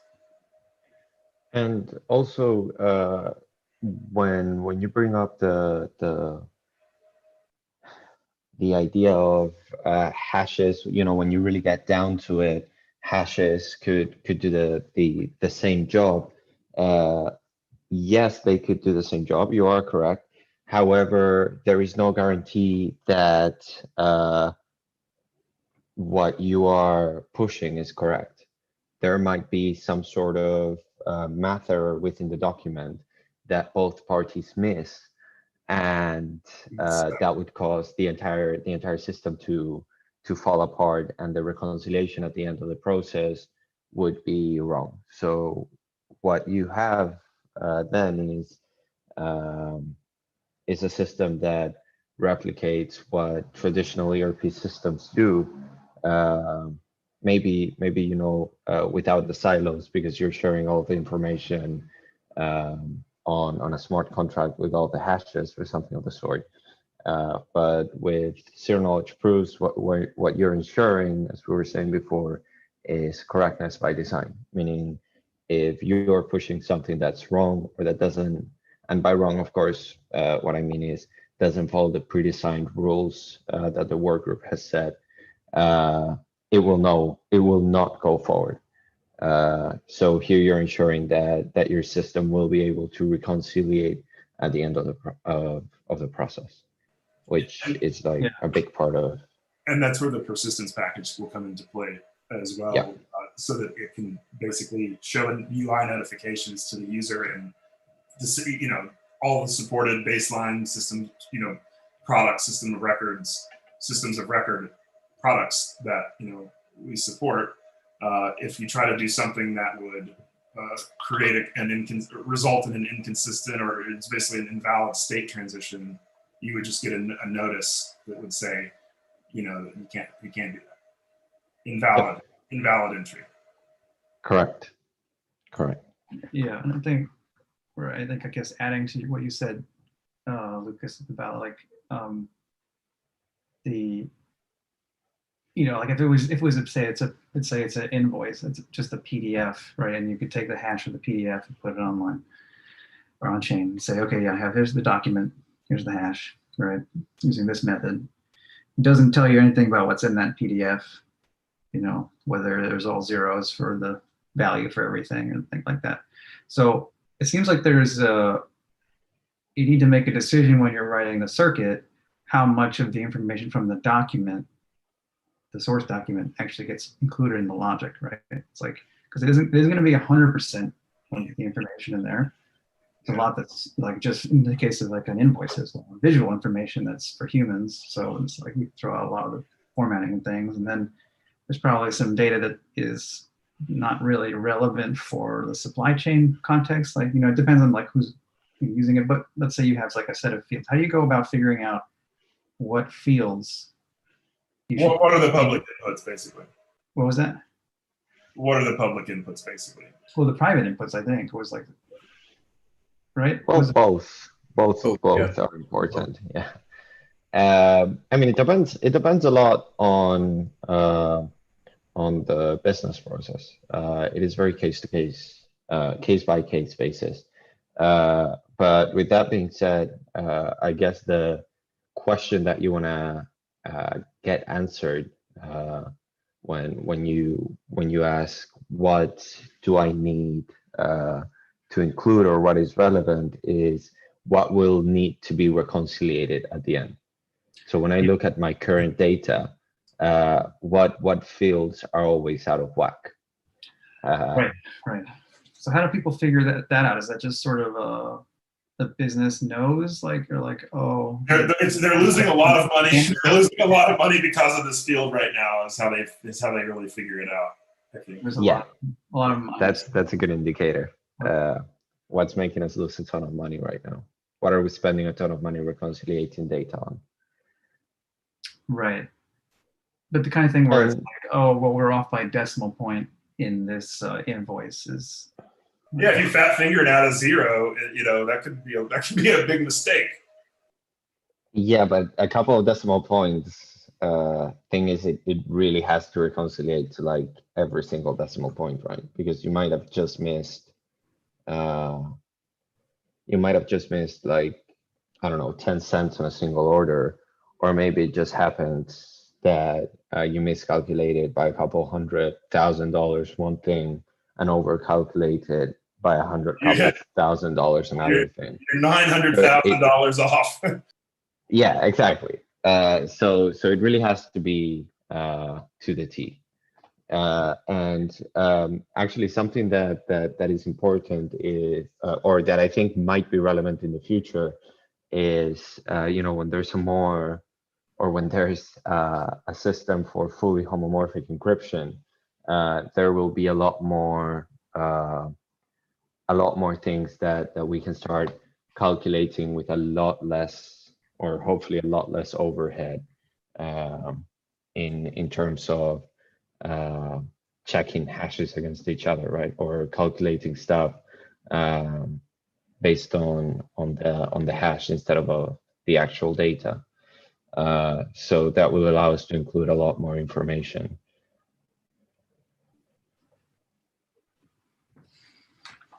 Yeah.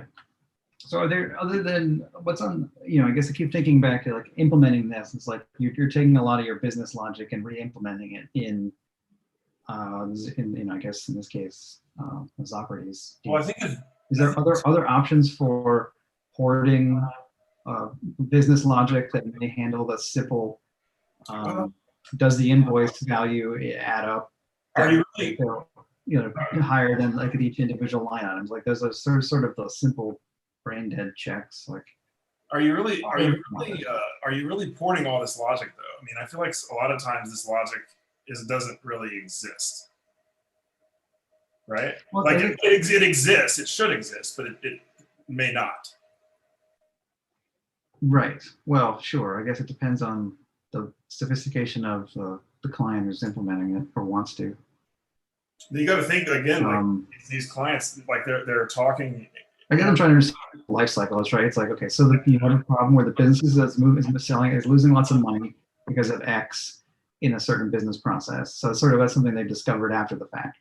They're like, oh, they did the analysis and they're like, okay, well, here's the most expensive thing.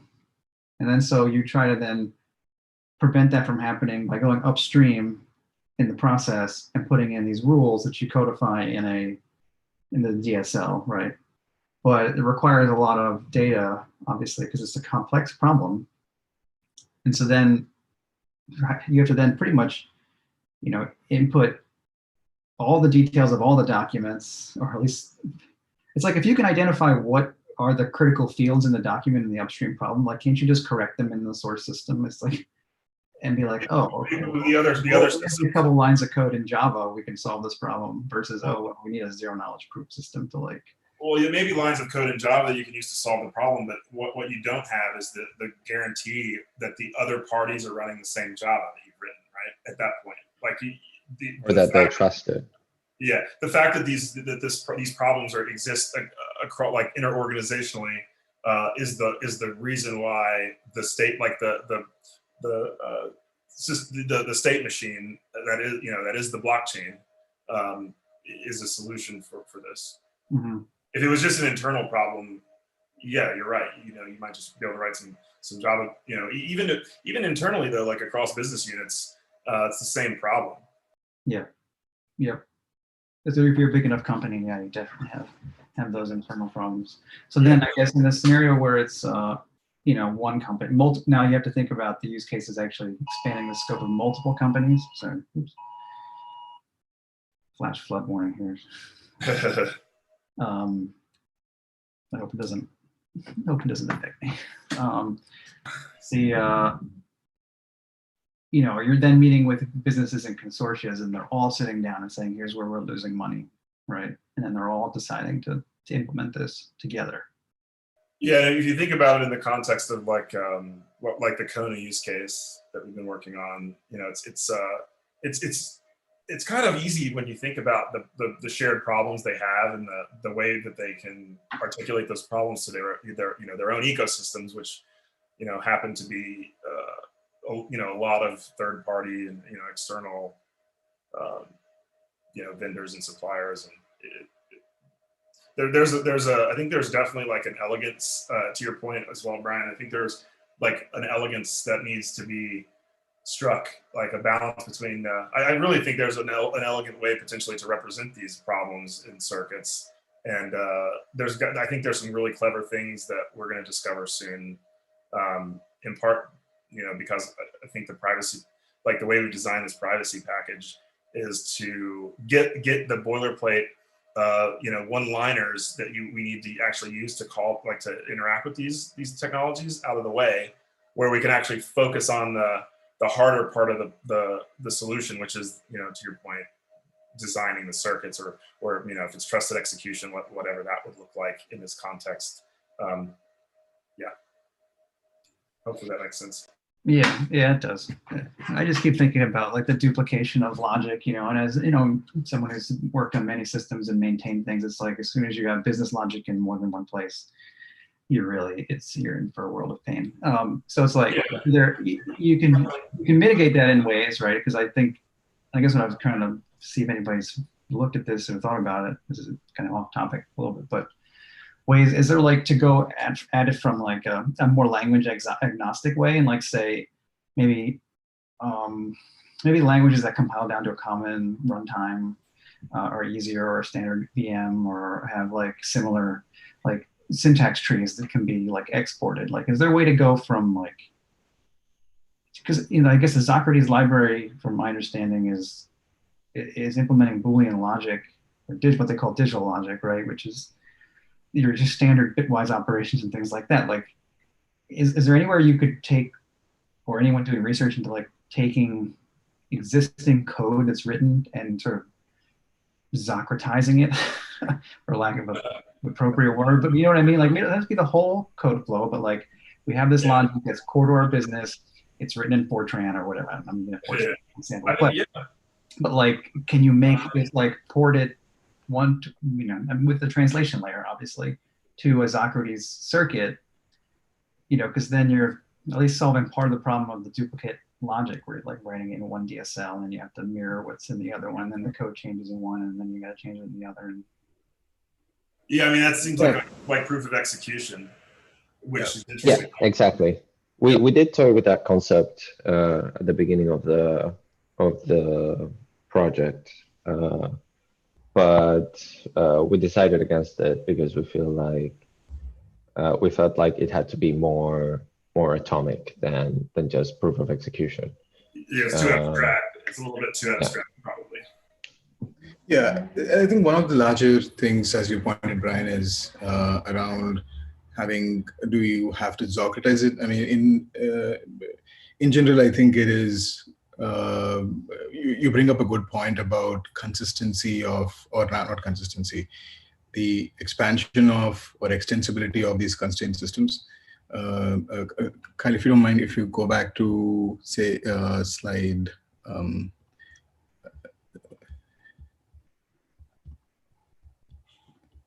6.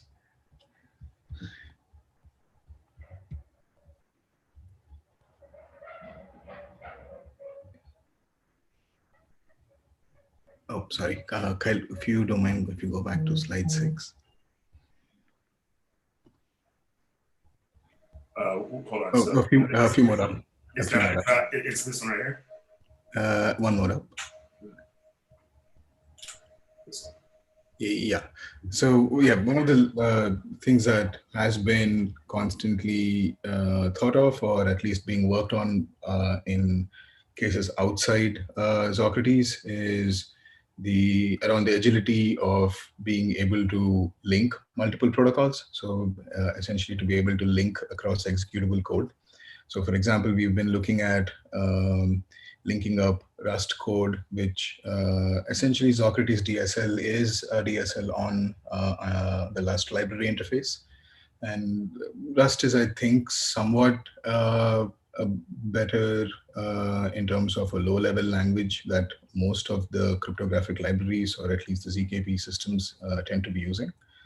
And one of the things that we at least had a thought, at least a thought exercise, was to go through how some of the common interfaces that, say, enterprises use, or say the current applications use, like JavaScript or Golang, those could be linked in an executable code directly to, say, certain libraries and certain gadgets. That way you ensure some way interoperability between multiple constraint systems, and you're not limited to Socrates per se. And you can expand to like zk-sync or other libraries like Snark.js and so on. But also it speaks to a little bit of an extension of how it can scale. The circuits itself can scale from being just constrained to like one enterprise system, or say one set of microservices.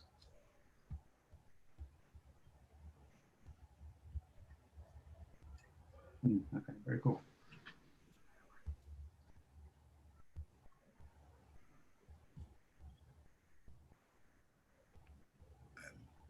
Thanks for getting back to the slide.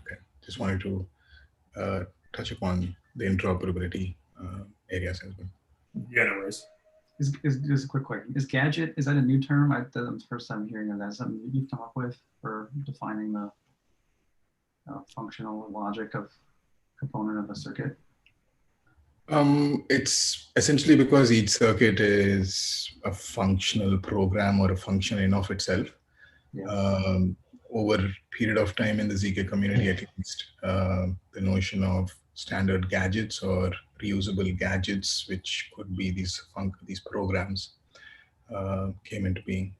Cool. Not technically a baseline term. It's that the blank finality gadget, right? It's like the blockchain gadget lingo, I guess.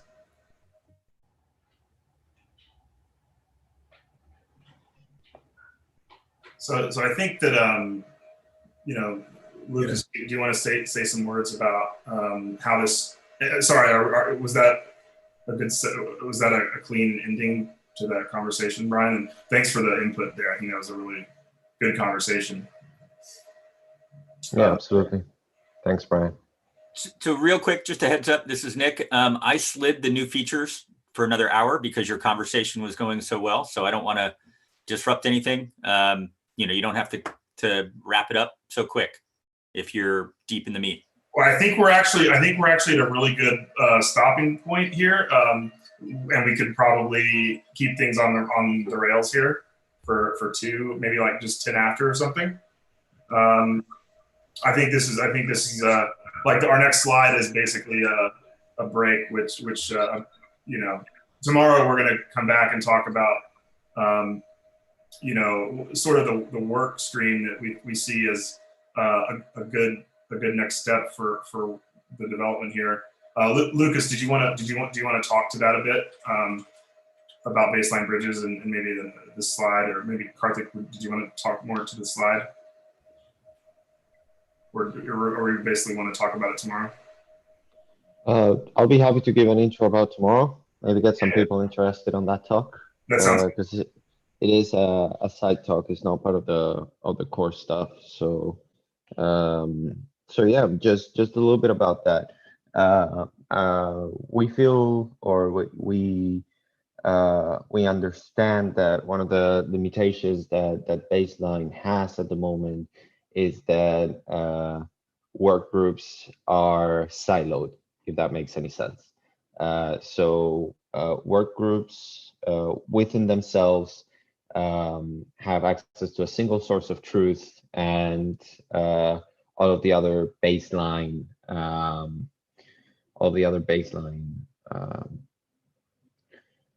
promises and ideals, but they are not able to interact with each other. They are also not able to exit the work groups, if that makes any sense. So what I mean by exiting the work groups is within a work group, you've got different elements that can be monetized, or that can be exchanged with other work groups. So for example, you might want to send a PO from one work group to another work group, and have that second work group use that as an input to one of their steps. Or you might want to take an invoice and send it over to a factoring smart contract. Basically, the idea that we've come up with is how can we create an atomic set of code that allows us to keep the privacy of the contents of a step, and allows us to bridge out of baseline. So what we've come up with is just a piece of code that will allow you to, at any given step, determine what the exit conditions for that step, determine what the exit conditions for a given step should be, and send that information into an intermediary smart contract in the form of an ERC 1155 or an ERC 721 token, or anything of the sort. By step, I think you actually mean workflow there, like the whole workflow, not just the work step, the whole flow. Yeah, the whole flow. And then out of that intermediary smart contract, we would be able to actually exit completely by creating our own, by actually creating a token out of that information that we can then send to a third party for, as I said, for example, a factoring contract that allows us to sell invoices or something of the sort. I don't want to get too much into it because I feel there's a bit more work to do, especially in terms of diagrams to this presentation. But yeah, it's basically what the exit conditions are required. What are the required exit conditions to tokenize and how do we a workflow? And how do we represent that wrapped set of proofs in the workflow? Yeah. So I'm going to create an issue in the baseline GitHub around this. It'll be very basic. Perhaps we can fill it out a bit more tomorrow during our session. Yeah, my idea was, since I expect this the baseline bridges to be a much more interactive session because there's so many open questions to handle the ticket after that, but it makes perfect sense to create the issue now and add information to it later on. So absolutely on board with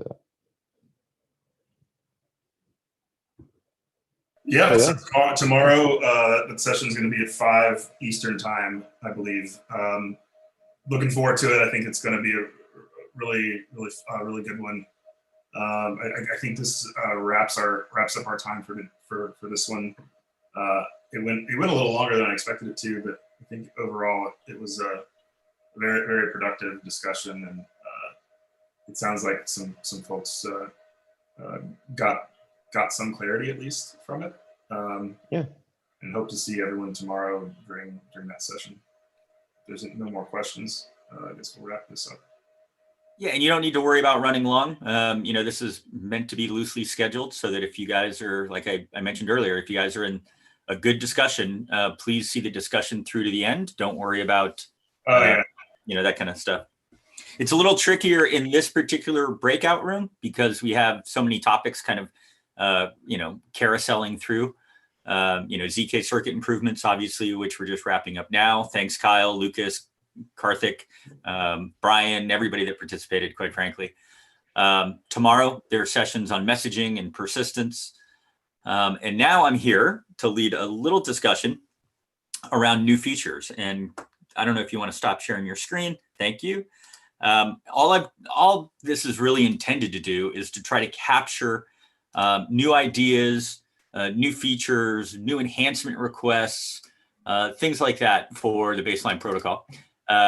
If you look in the notes of Breakout 2, I created a section in the notes, and they're incredibly detailed at this point.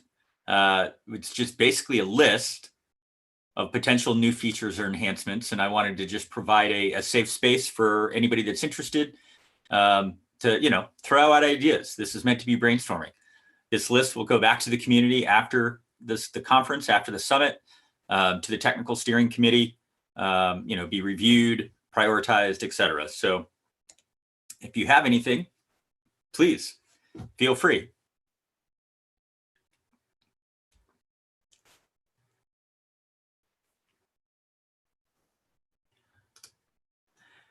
In the ZK circuits discussion, ZKP discussion, were there any features or, gee, I wish we had this, or I wish it did that? Anything like that in the discussion?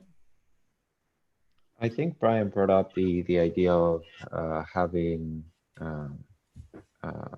this is not necessarily something that's immediately actionable, in my opinion.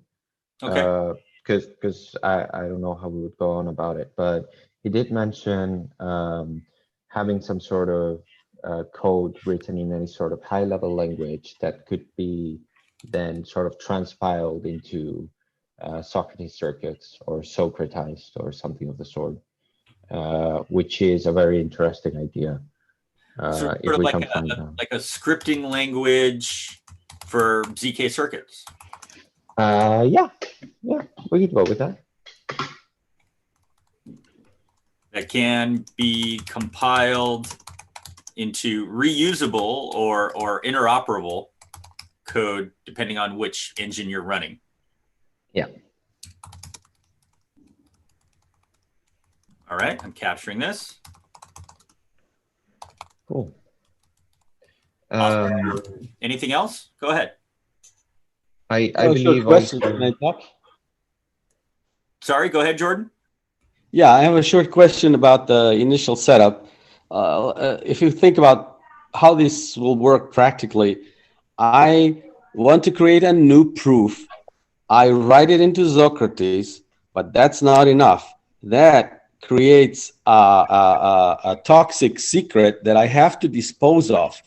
And how will this work in practice? And then two participants agree to somehow, through a trusted ceremony, dispose of this, but then a third participant comes in and wants to reuse that code. How will they trust that this ceremony was actually done before they were even around? Is there any workflow planned on this?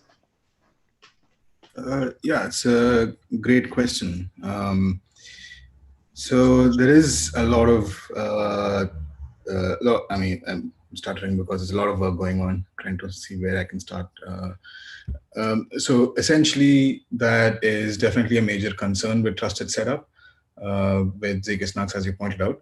And for the most part, like you mentioned, every time you have to run a proof, or every time you have to add a new party for extending the private state of an existing proof or an existing scenario, you would essentially end up creating a new setup, or you'd essentially have to run a new setup, ensure that all the parties are involved, and so on and so forth. There are like 2 or 3, I would say 2, to my knowledge, at least 2 forms or schools of thought around how that could be extended.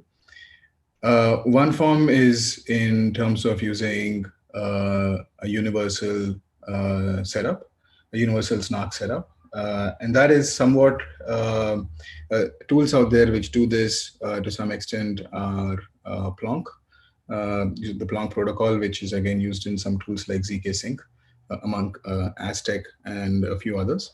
But the idea over there is that there would be a universal snark, or there is a universal snark already set up, and that can be taken as a basis for creating any new proofs or any form of proofs after. Obviously the main constraint or the main complication with that is that you would need to one would need to understand how to write the Plonk circuit and how to represent Plonk circuits and how to layer that up in terms of the different types of services and so on. I believe Kyle and a few others, one of the sessions I think on scalability is addressing this particular aspect of how to use zk sync, or rather how Plonk could be used as a next step beyond moving beyond Socrates. So the second aspect is around proof composition, where you could still use this sort of Socrates or zk snark multiple trusted setup scenario. But each time that you would create, it is a combination of, each time you add a new party, it is essentially a combination of using what you call it as a secret sharing mechanism to extend your current setup to add the secret that is coming, a new secret that comes in with, say, the new party. And that essentially initiates or adds to the current form of the setup itself. And this is usually, this has been done by Zcash over a period of a few years now. And even I think Ethereum last year, Ethereum also did their phase 1. And then phase 2 is to just almost like pile on. Anyone can join phase 2 at any given point of time. So that way they can use that as a standard basis in terms of setup. So these are the 2 forms or variations that we have noticed. And I believe as part of baseline, at least, Plonk and zk sync is being looked at very closely as an extension to the privacy package. Hopefully that answers your question. Thanks. Yeah. Or maybe just using stacks with T, where they don't need a setup, but oh, sure. Yeah. I mean, more complicated to create them and they're more expensive to run, right?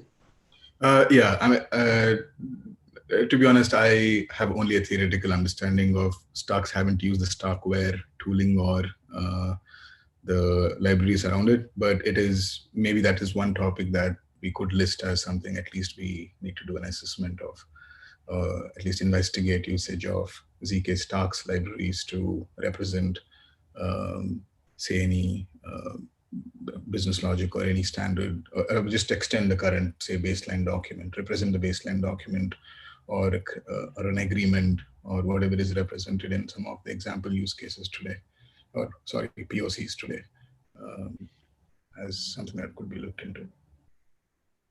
So on my side, the question was regarding Starks, right? And how it compares in terms of how expensive it is? I believe so, yes. Right. So my understanding is that Snarks has a constant size, and therefore the verification time and the expense to notarize that proof on the Merkle tree is constant, but it is on average less expensive than Starks.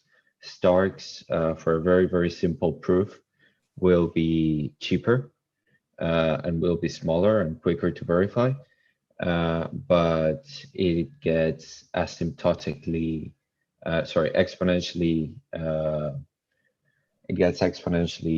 more and more expensive and more timely to verify as the proof of as the complexity of the proof increases. Whereas in Snarks, as I said, it remains constant. So for a very, very simple system, Starks may be better suited.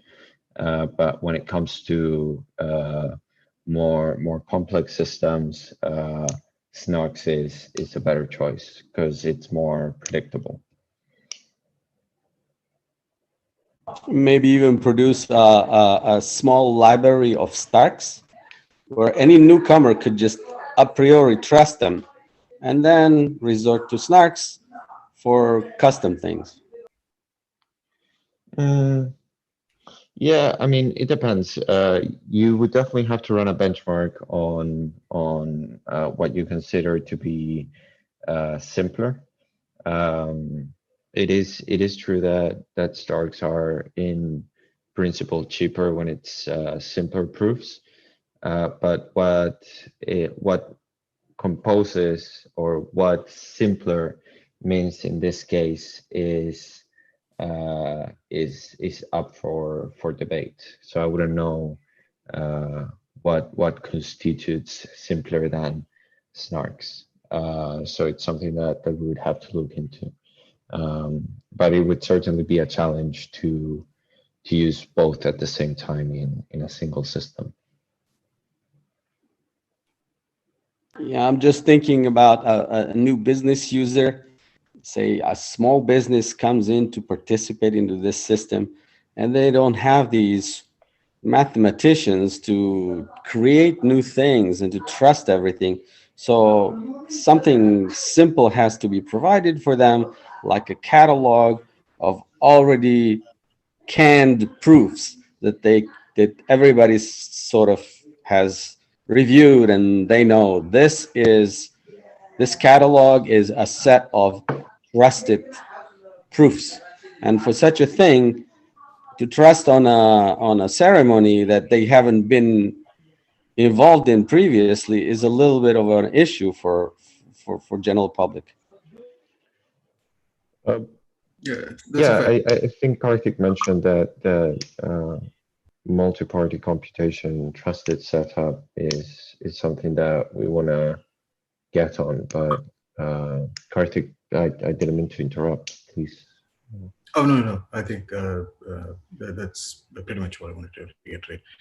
So I think that is definitely the case, or a good point about the multi-party trusted setup. And to your point, Jordan, I think there are use cases which would rather warrant having pre-existing proofs at the cost at the benefit for the benefit of not having to trust another set of parties who have already gone through the setup mechanism to be added to that particular setup to ensure the extended privacy as it applies to you. On the other hand, it does come at the cost of having to sync or having to depend on this third-party random oracle. So as long as you have trust in that random or in the randomness of that oracle, that is going to help in terms of maintaining this false set of proofs. I believe it can be handled in that way. Unless there are other methods of ensuring the randomness or injecting that amount of initial noise to ensure that those packed set of proofs could be reused in a multiplied manner. Maybe there are small businesses which would trust one large entity to essentially run or provide that sort of play that form of random oracle provider to ensure that a ZK Stark set of circuits or programs or AIRs, if you will, can help for small business customers. We had actually planned at one point a separate discussion around ZK circuit libraries and the potential business opportunity for companies to build, reusable componentry in that regard, or offer services in that regard, and how we would, publish them and make people aware of them, verify their authenticity, their trustworthiness, that kind of thing. And as we were going through the planning, we determined that it might be a little too early for that, but I think it's a good discussion and something that we should definitely consider in the future.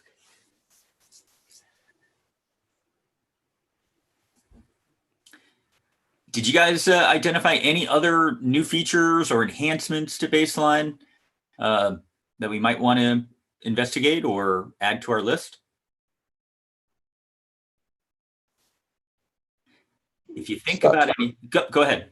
Yeah, sorry to badger on the same issue, but maybe add some kind of a provision for pluggable zero knowledge proofs, and then they don't have to be snarks or starks or anything. They could be anything in general, pluggable. For example, if I come up with a proof that's completely custom, it may be short. Look, there's the example with the colorblind person, right? And that's something that this example is a proof that's very understandable and simple. Maybe someone will come up with a custom proof that doesn't have to be a snark, and there should be a pluggable way to put it in to Baseline. Do you also see the potential for mixing these different technologies? A Stark for something, Snarks for others, etc. Sure, why not? Yeah. Okay. Or pluggable. Yeah. Right. Yep. I've got that in there. Provision for pluggable zero knowledge proofs. Snarks. Yeah. Two parties agree on a third system, so be it. Yep. Okay.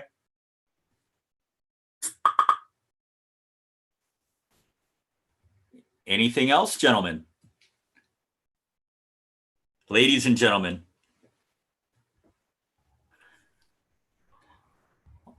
All right. So this is the new features, technically the new features session, where we are seeking to aggregate requests for new features or enhancements to the Baseline protocol or its tooling.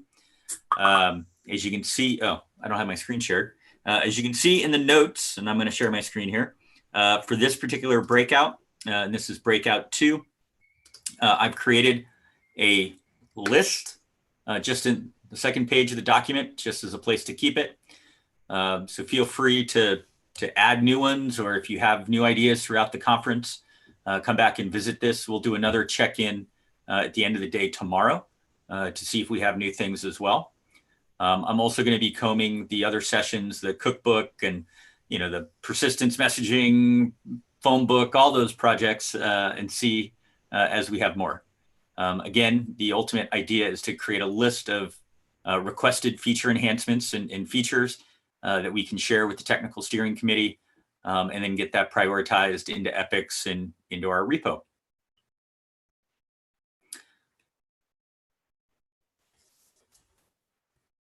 All right, if we don't have anything, we could probably call the ball on this and let y'all get back to your regularly scheduled program. Thanks everyone for joining today. Hope you're enjoying the Baseline Protocol Summit. The discussions I've been in have been very lively and very engaging. Hopefully you're finding them the same way. I will remain here for the rest of the time, just in case we have latecomers. Or if you think of anything, feel free to jump in.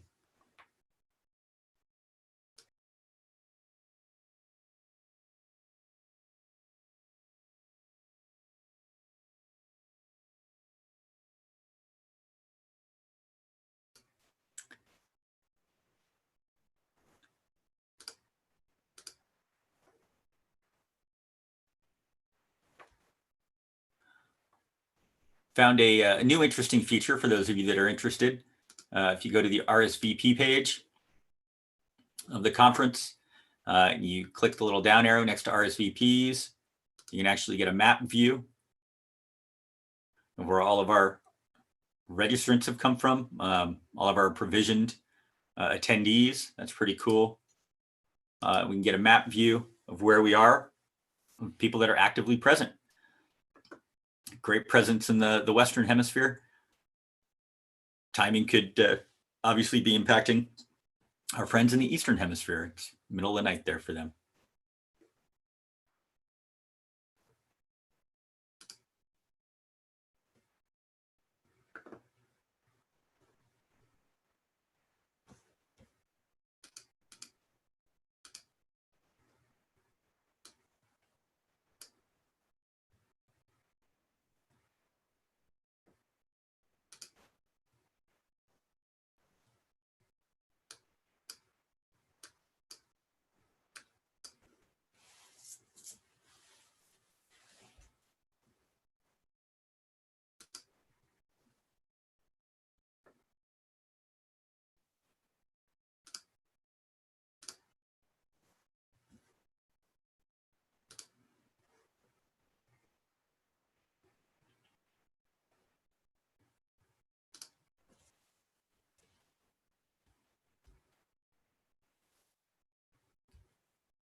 David Youngblood, I believe that was you wearing the baseline shirt.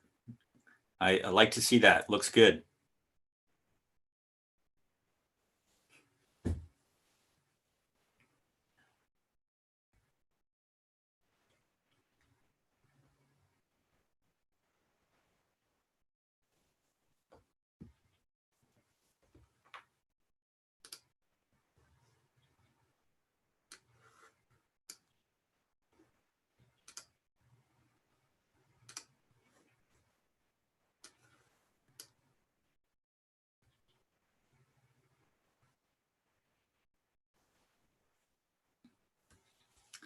For those of you that may have just arrived, this is a new features aggregation session, collecting new ideas, new thoughts for enhancements or feature requests to the baseline protocol or the tooling.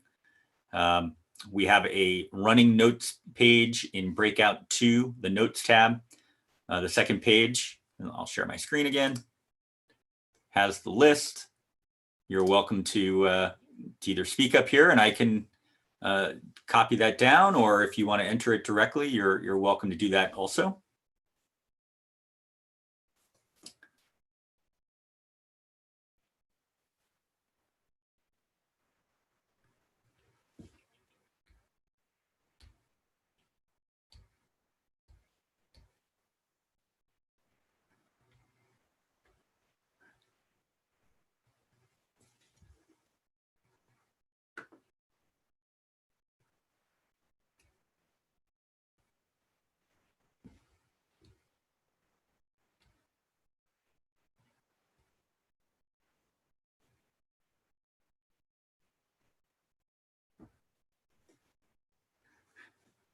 Gives me a chance to multitask.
feel like I should be playing some music or something.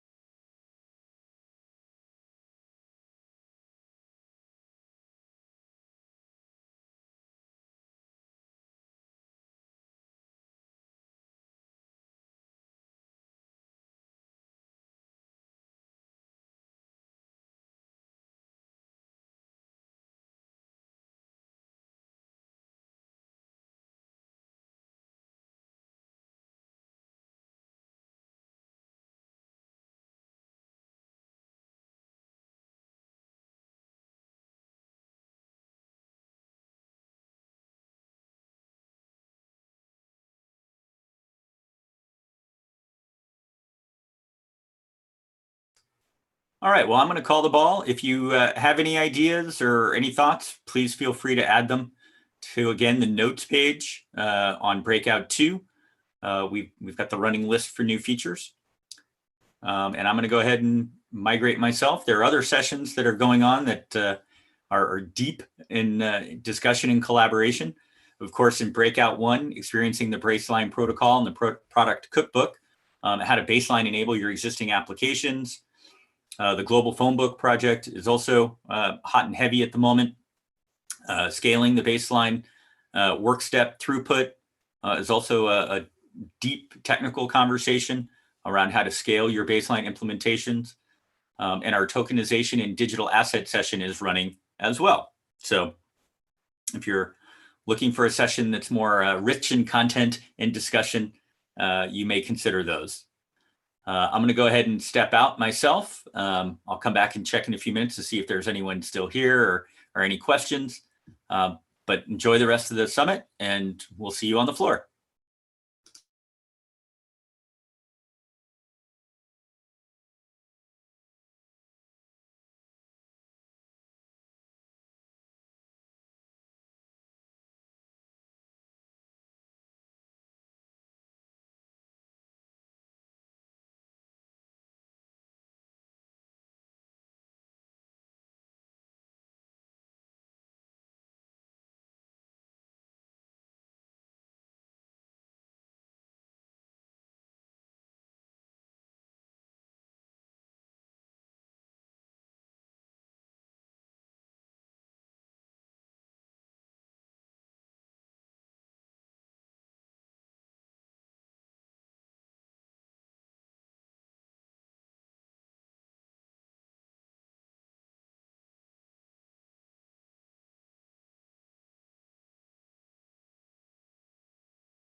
Anyone still there?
Bye, everyone.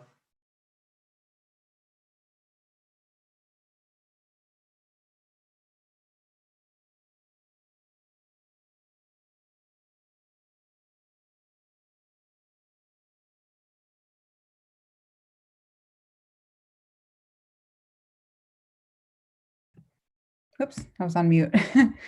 We'll give Kyle a few more minutes, and I think there was a session running right before this, so we'll see people probably trickle in from that.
Hello, hello.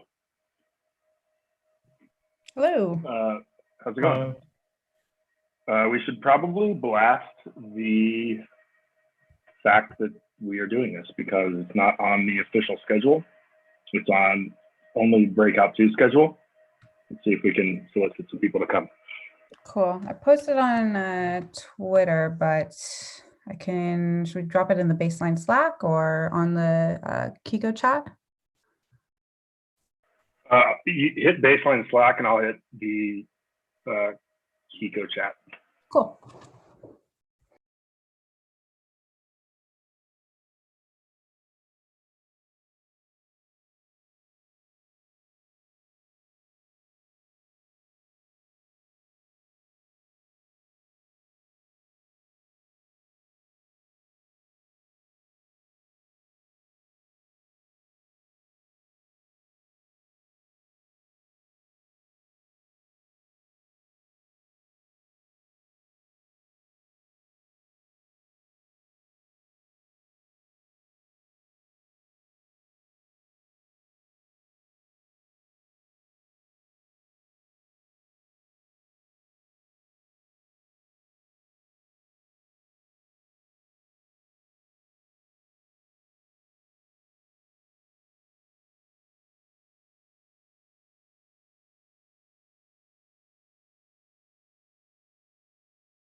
Let's give it like 5 minutes and see if we can recruit some folks to come hang out with us and then go from there. We need some water. Good. Right back.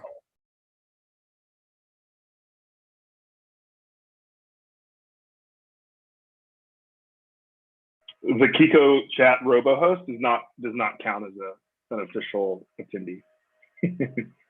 Darn.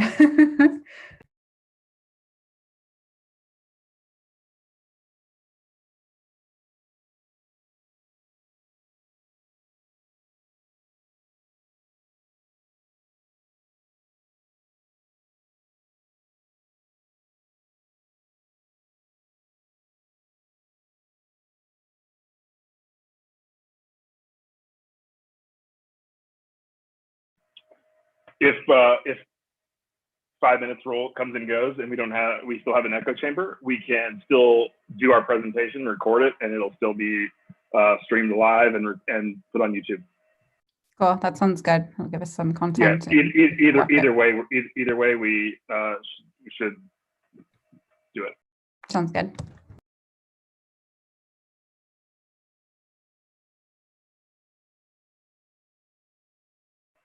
Alternatively, we could opt to reschedule for tomorrow if you think that's better, because it would be nice to have Q&A.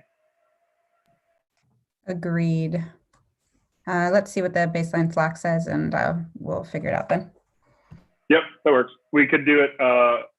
We could do tomorrow at 1, and go from the presentation directly into the workshop. I actually think that may be better if we need to, because I'd rather do it with an audience and have the discussion. Yeah. Do you want to just call that then, and then we can? Yeah, let's do that. We should definitely. So this wasn't on the official schedule. So like it wasn't on the. If you go into the main conference schedule or whatever, yeah, it wasn't on there. So what I'll do is yeah, let's do that. Okay, cool. I think makes more sense because people show up for that. Yes, but we want to have Q&A. There's a pretty large gap between between 1 and 5 tomorrow. Okay. Oh, there's Nick. Hey, Nick, you want to help us get some folks in here? We were thinking about rescheduling this for tomorrow at 1. We were going to do some technical workshops. But we could bookend or prepend the technical workshops with this presentation, because we don't want to. We'd rather have Q&A and some engagement than an echo chamber. What are your thoughts?